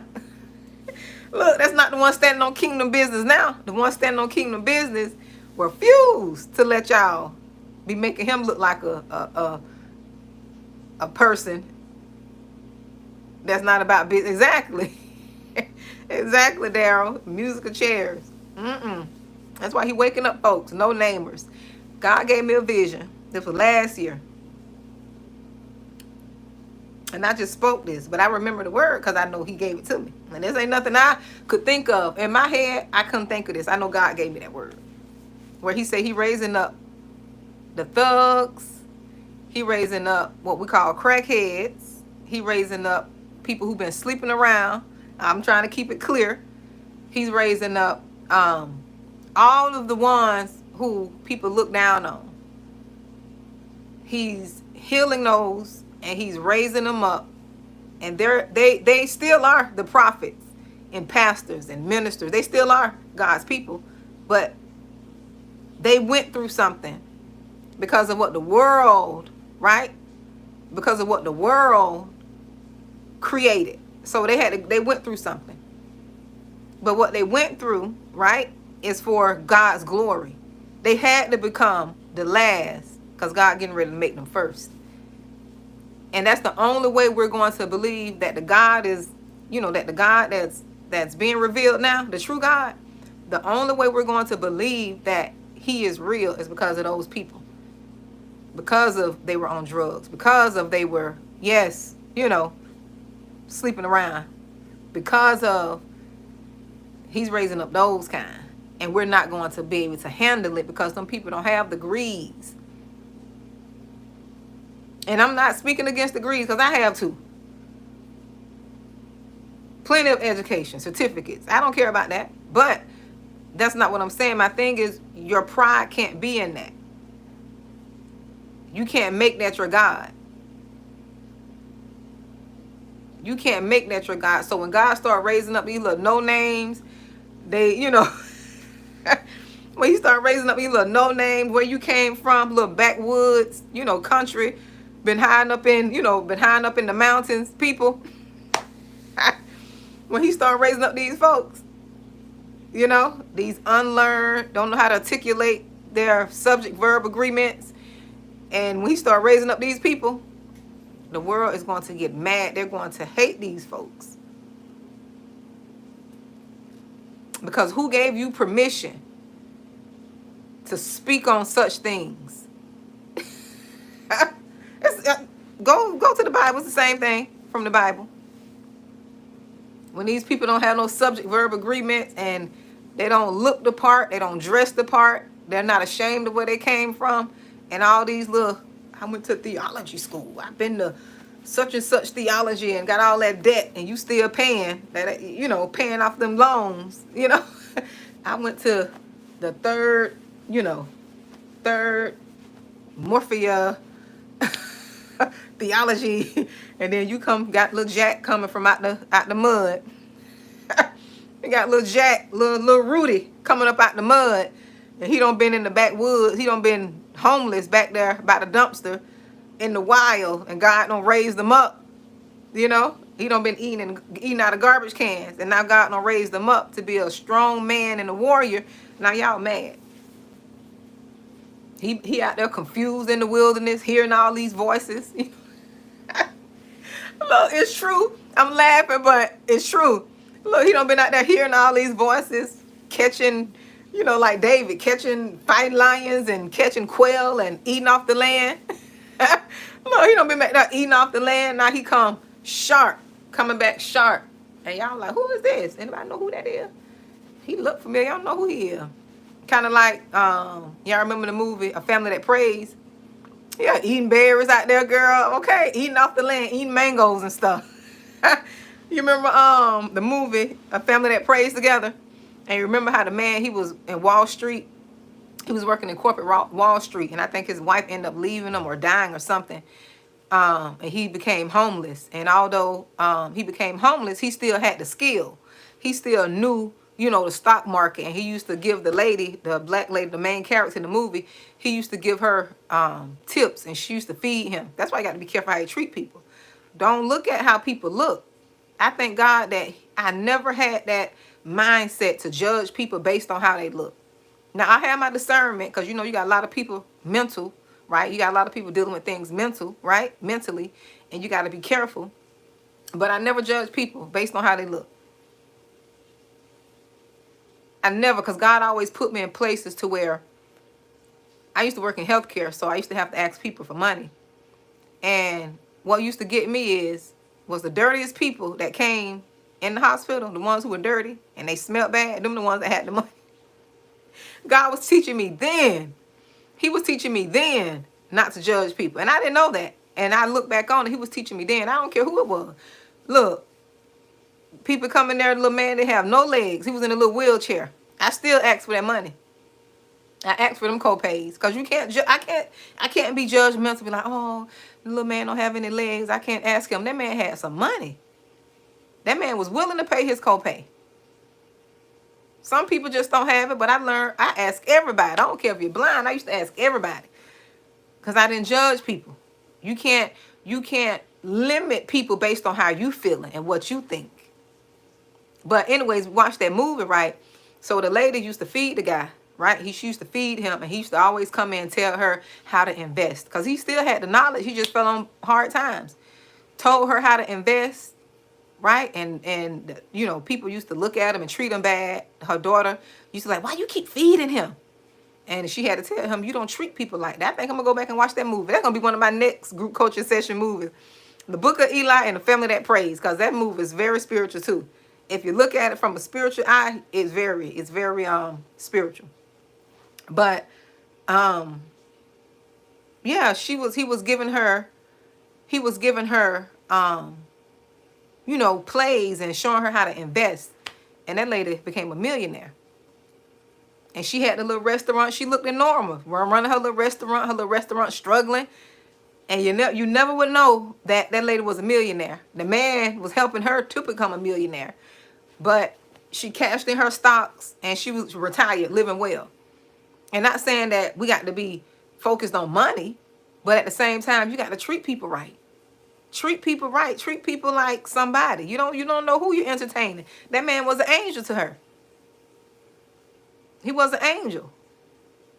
I'm just glad I don't have that mindset. Now I do have my discernment and I can, discern well, but I don't judge people like that.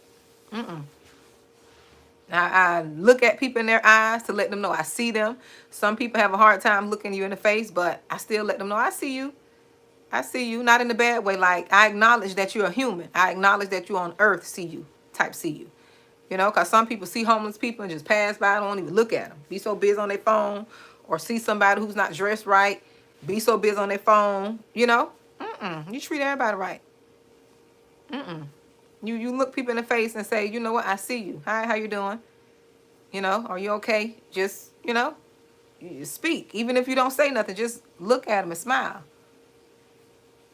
You never know you don't know what people going through. I just know you don't know what people going through. And this is what make me so mad about dealing with some family, right? When you're dealing with family, it's like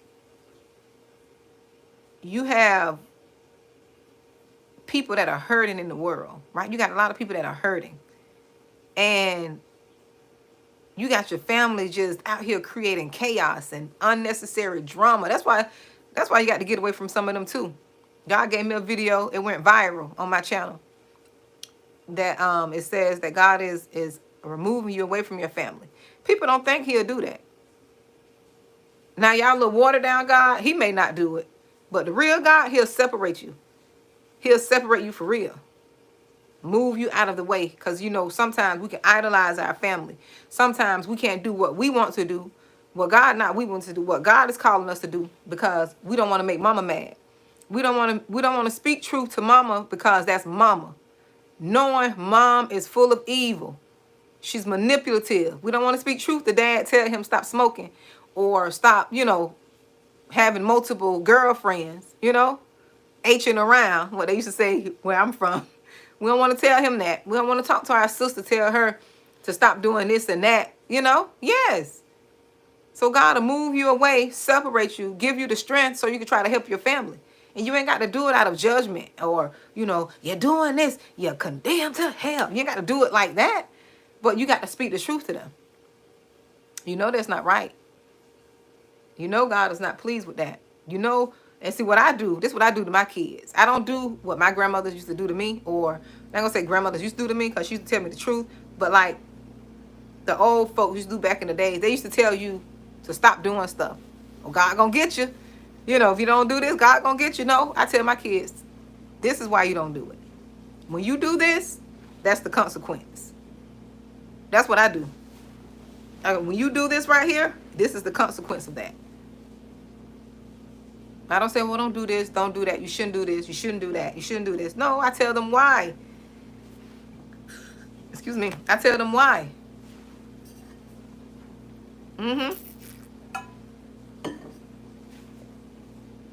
Tell my girls, wait till you get married. Save yourself. Stay pure till you get married. Sons too, stay pure till you get married. This is why. Because if you don't save yourself, you don't know what STD you're going to get. Not just the STD, but a sexually transmitted disease, demon. You don't know what you're going to get. You don't know who you got to be discerning of this stuff. And we just doing it so casually, but when you experience something, you know. Look, once you don't experience stuff and don't got beat down spiritually, oh, you learn. You learn. Only thing you can do is try to teach people. If they don't want to listen, you move on about your business. Oh, wow, Daryl. Oh, I can understand that. Some parents do be jealous of their own children. They do. I was close. I know somebody who was jealous of their own child and what their child was doing. Jealous of their child's spouse and their children. And did everything to destroy it. And she did too. Everything to destroy it.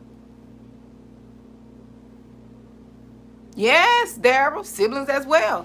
Because that's a spirit. When you got siblings that can't get along, when you got siblings that can't get along, you got your mother who seem to be close to some kids and not close to others. When you got grandmothers, got favoritism. I know someone right now that put the grandchild on a pedestal only to manipulate and control him and don't deal with the other grandkids. But she grandmothers, they like to find the weakest link so they can continue the generation of curse, want to control, and cause chaos and confusion and division. You trying to unify and they're trying to divide. You know, the devil loves division. He likes to divide and conquer. He loves that. That's why he got siblings turning against siblings. You got one sibling jealous of the other sibling. The other siblings, they team up on the one that they think is not like them, right? The chosen one. They'll group up and attack that one and create lies and create all kind of discord. That's a curse. Generation of curse. It's a curse. It's passed down. I saw it in my own family. On my mama's side. Saw it in my own family. I see everything. God showed me. He showed me some things, but I noticed it.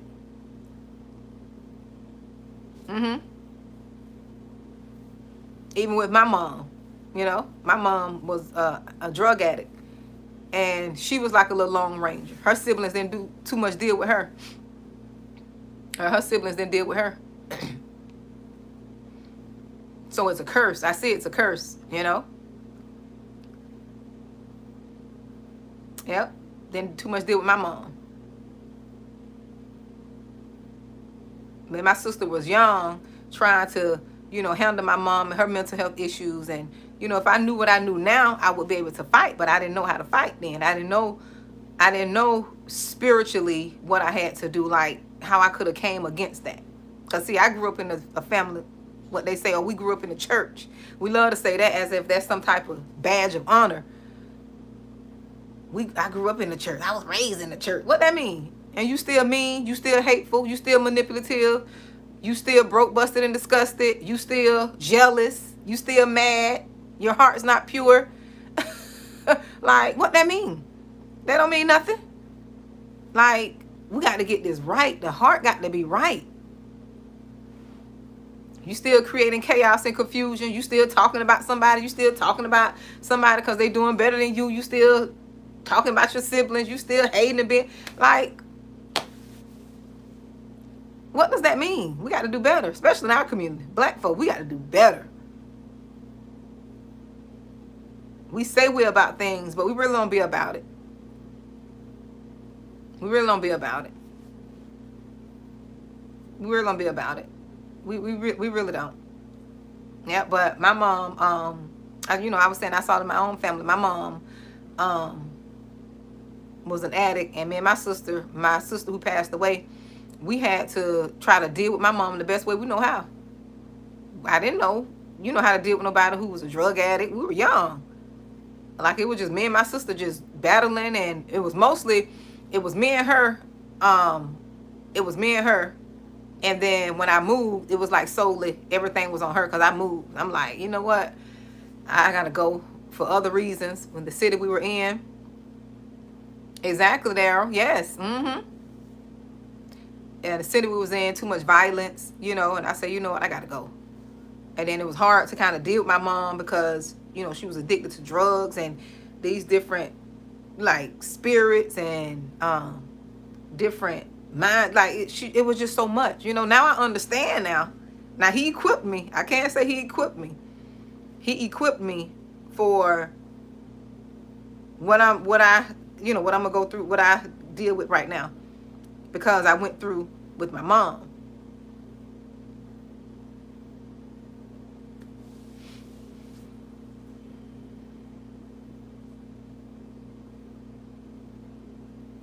Yeah, you always go through stuff when you're a baby, especially when you're chosen. You go through a lot of things. Most chosen ones have almost left here too early. Like, if you're chosen, you faced death once in your lifetime. You had a close call experience. It is. It's easy. I know with my family, I know there's a lot of underlying generational curses, witchcraft. I know there's a lot of that. So I had to come up against a lot of that stuff. That's why my mom was suffering, God showed me that's why my mom was suffering, because of the generational bloodline and the wickedness that was in the bloodline. That's why she suffered so bad. She was a casualty of the wickedness that was going on. She was a target. You're welcome, Daryl. She was a target.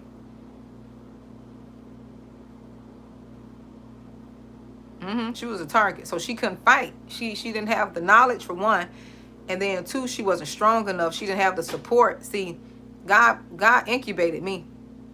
So I didn't have to stay around, certain family members a long time. I had another family. I had another side of the family who cared for me. My dad's side, who really cared for me and kept me safe. They kept me safe. Yep, they kept me safe. So I didn't have to experience the full brunt of the wickedness that was going on that side.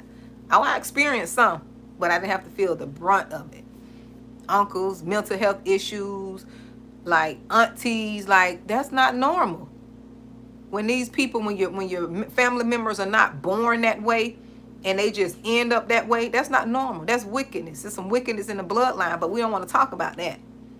See, we don't want to talk about it. We want to ignore it and act like it don't happen. No, I see it and I will come against it. You got people born normal and then at a certain time they just go cuckoo for Cocoa Puffs. The devil is a lie. Or they end up on drugs, or they end up, no, that's no, that ain't right. That's not normal. You can't tell me that's normal. In my head, I could never believe that that's normal. That's when I started looking for answers, and that's when God started showing me, this what's going on, girl, daughter, this what's going on. This what you got to do. This how you got to fight. And see, I didn't know that. Because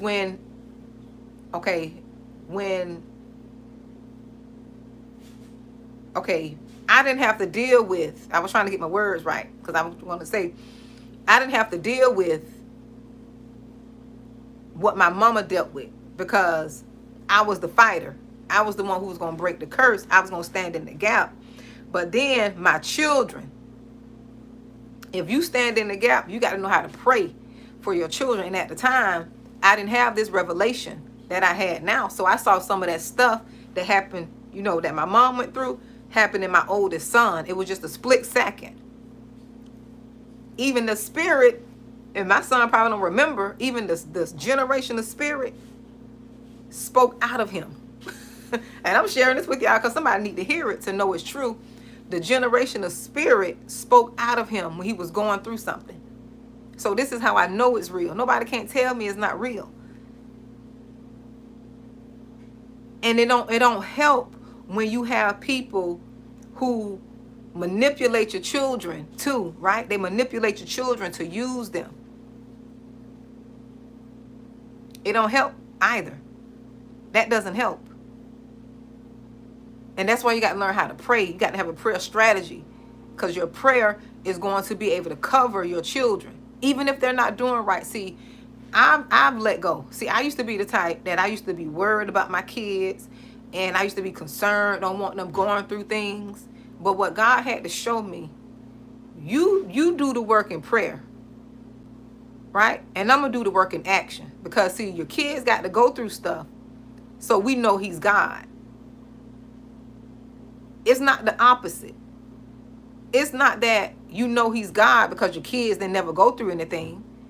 No, you're going to know he's God because your kids is going to go through something and God is going to bring them out. But you got to be in a place where you standing on truth. You got to be standing on the right business. As my coach would say, Latoya Kill, you got to be standing on kingdom business. And see, I didn't know that. When my son went into his struggle, his battle, God was waking me up, but I didn't have a prayer strategy. I wasn't equipped spiritually. I wasn't equipped spiritually, but now I'm equipped spiritually. So he can be out there running the food. I don't care what he do. Look, he can be out there running the plum food, but I see God working in him. I see God doing work in him. Right? So I know God is working. But see, when I didn't understand and I didn't have strategy and prayer, I used to worry. Now I don't worry, because we're going to go through things. That's how we get to know God. Your children are going to go through things, but we have to teach them, hey, you better get your relationship with God. God is going to be the only one that gets you through this. Right? He gonna be the only one. Even when they're out doing their mess, living in sin, we got to still tell them the truth. And we're not doing that. As parents, we're not doing that. My kids know where I stand. They already know I'm going to tell the truth, regardless. I'm going to stand on kingdom business. I'm going to tell the truth. They may not like it, but I'm going to tell them. And I'm going to tell them in love. I ain't going to be trying to come at them. But, regardless of how you say it, them spirits don't like when you're trying to correct them anyways. You can say it just as sweet and just as mild manner. You can say it, baby, you shouldn't be doing that. You shouldn't, you know, if you do that, you can say how nice, but when you coming against an opposing spirit, you got to speak with authority. You got to assert yourself. Assert yourself.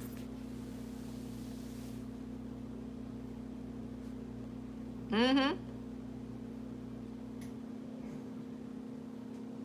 Exactly. That's what I do. And I had to learn that.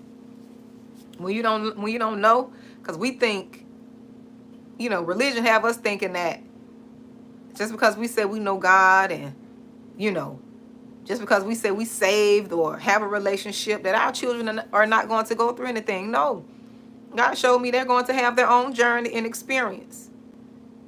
My relationship with God is different from my children, because my children, I protected them from a lot of stuff I went through.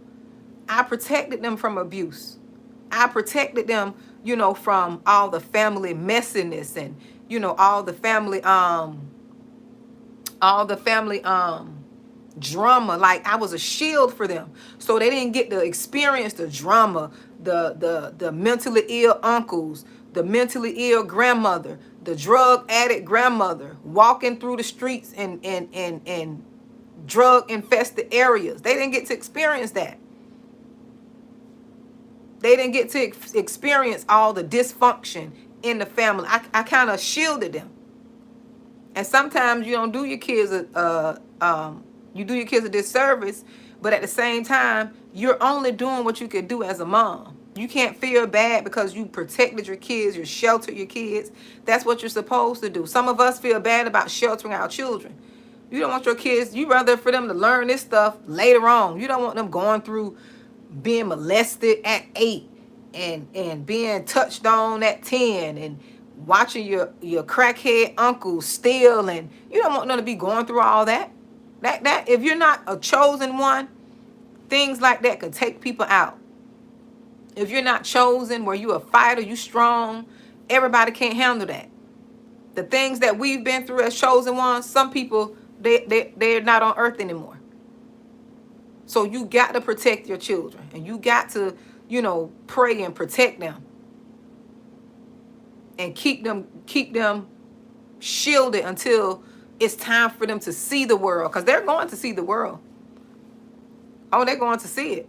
They can't hide. We can't hide them and keep them, sheltered. The world is worlding. What they say, life is life, and the world is out here doing what the world do. But give them time. Give their little minds time to process this stuff. My kids can come on here, they can tell you they had a good childhood.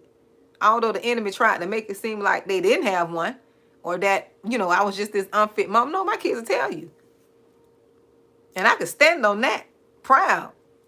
Not saying it was perfect, but they didn't have to go through a lot of the things.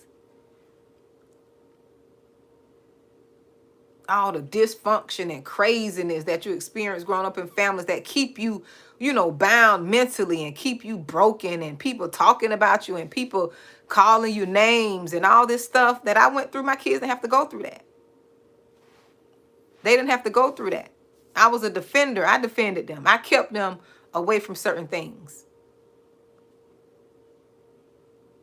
They didn't have to experience all the dysfunction and all the crazy ups and downs, and watching, family members act funny with you, and watching family members divided, and watching family members thinking they better than you, and they didn't have to grow up watching that stuff. They were able to be children, and they were able to grow up and enjoy being a child. We had fun. Me and my kids, we enjoyed each other. I was growing up with them too. Dealing with my issues, but they had a good childhood. They were children. They didn't have to grow up fast like I did. I didn't want them to grow up fast.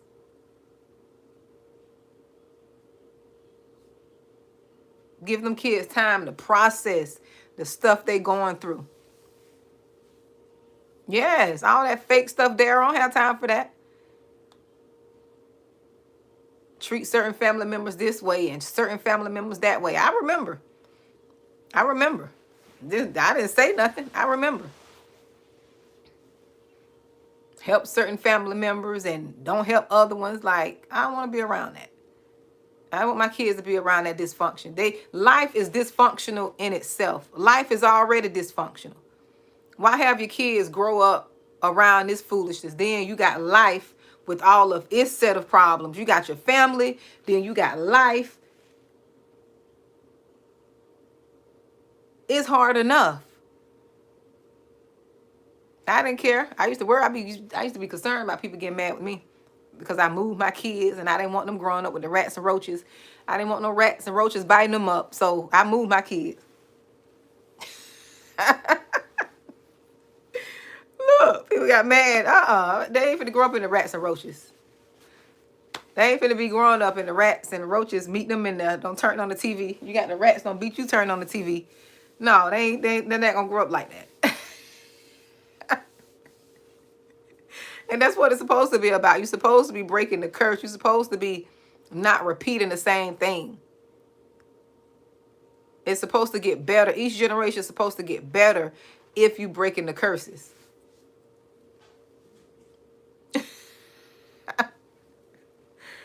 Look, you finna be romanticizing struggle. No, devil is a liar. It is. They are, because they're set in their ways. And they're the wicked ones, Daryl. They're the ones dealing with the witchcraft. Those are the ones going to church and going to the witch doctor. Them the ones right there, them older ones with the rabbit foots and the black strings and the eggs and all that craziness. Them the ones got the family messed up. They know what's going on. They know what's going on in the bloodline. So when God raised up a Moses, he raised up a Jeremiah, and who else? A David, they get mad at you. Joshua said, we can go take the land. They raise up the ones that see if it's possible. They ain't stuck in religion. They're not fearful. Raising up these Joshuas, they're not fearful. They want to take down the giants. And them old ancient demons get mad because the Joshuas are rising. The Joshuas are rising up. The Joshua generation. The ones who going to eat the fat grapes. They going to make it to the promised land of milk and honey. And they sitting back there with they twisted wigs getting mad. Smelling like Ben Gay, and they over there getting mad. No, let Joshua rise up. And you just sit on down and rub your knees with that Ben Gay and sit down somewhere. You sit down and let Joshua go possess the land. It's time for me to go because I'm joking. It's time for me to go. I'm putting jokes in there. It's time for me. Lena, don't be laughing at me, girl. It's time for me to go. I've been on here too long. I got to work out and I got to get up in the morning. But let the Joshuas arise.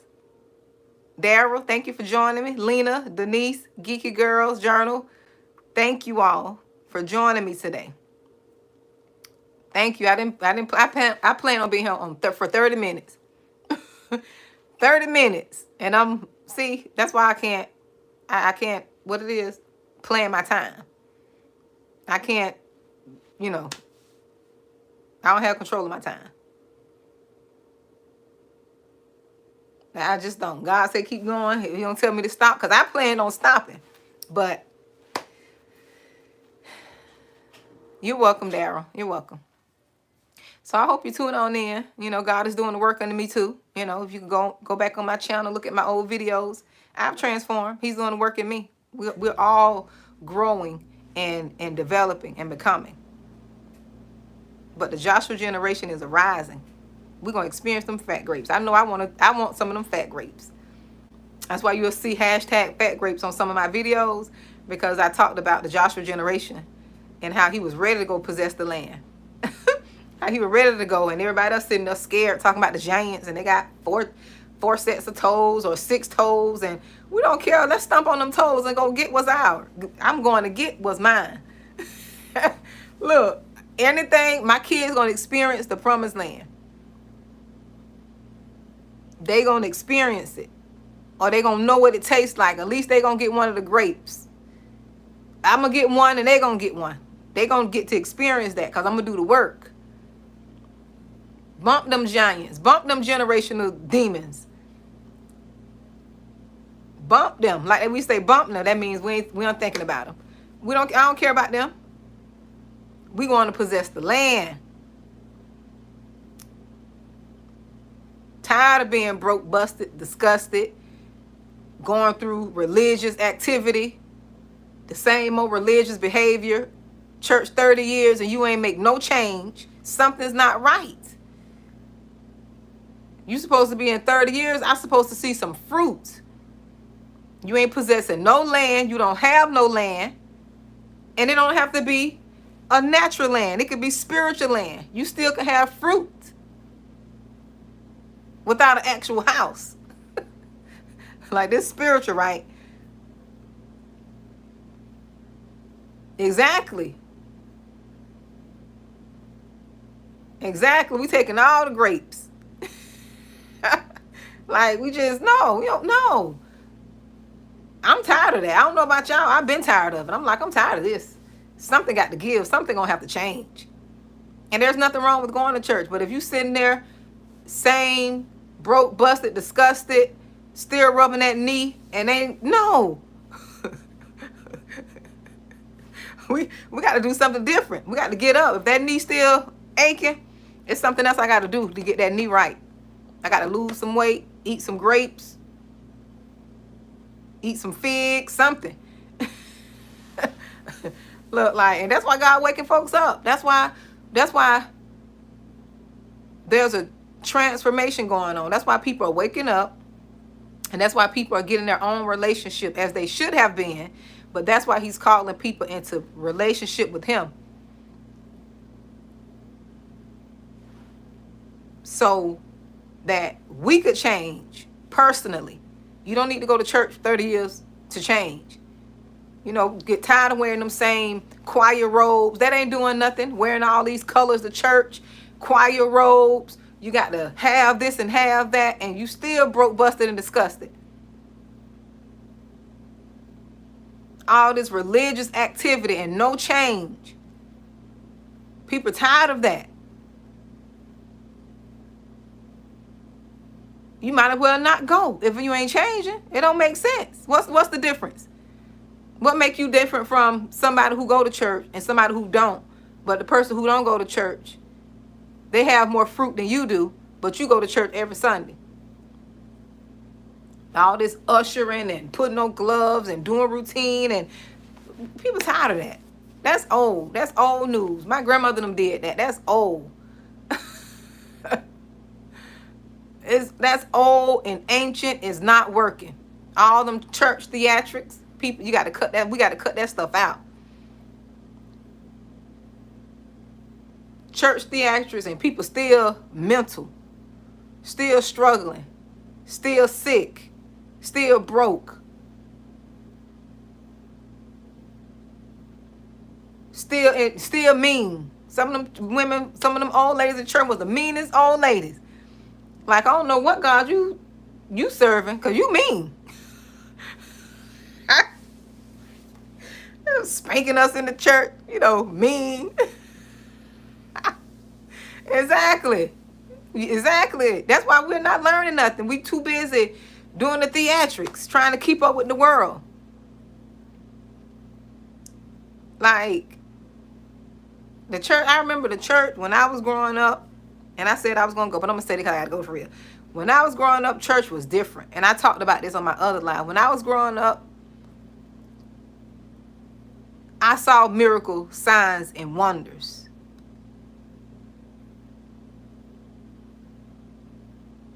I saw miracle signs and wonders when I was growing up as a little girl. This is how I know something was missing or something happened. I don't know what happened, but I know something happened. I saw spirits. I saw levitation. I saw demons. I saw people getting delivered. I saw demons. I mean, like a person possessed. Nobody can tell me nothing else different. I experienced this stuff. So I know it to be true. Exactly. All this foolishness, Daryl, trying to appease the world. Like, nobody don't want to do that. If I want to do that, I could have just stayed going to the club.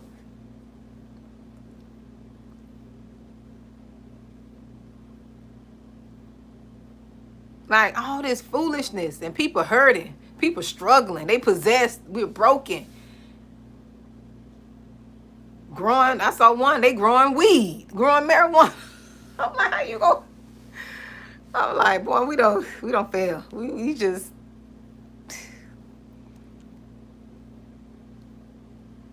ain't doing right in some of these buildings. They ain't churches, those are buildings. Because God church doing what's right.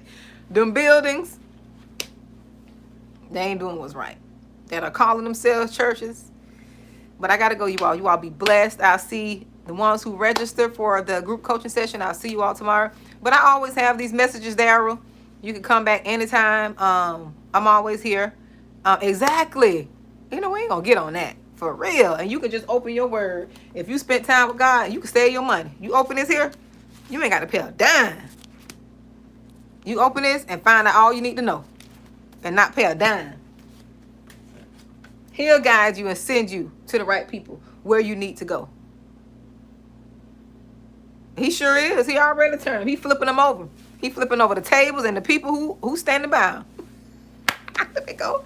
You know, it's nice talking to you. Geek Girls, Journal, Daryl, Lena. It was nice talking to y'all. Let me go. Y'all be blessed, okay?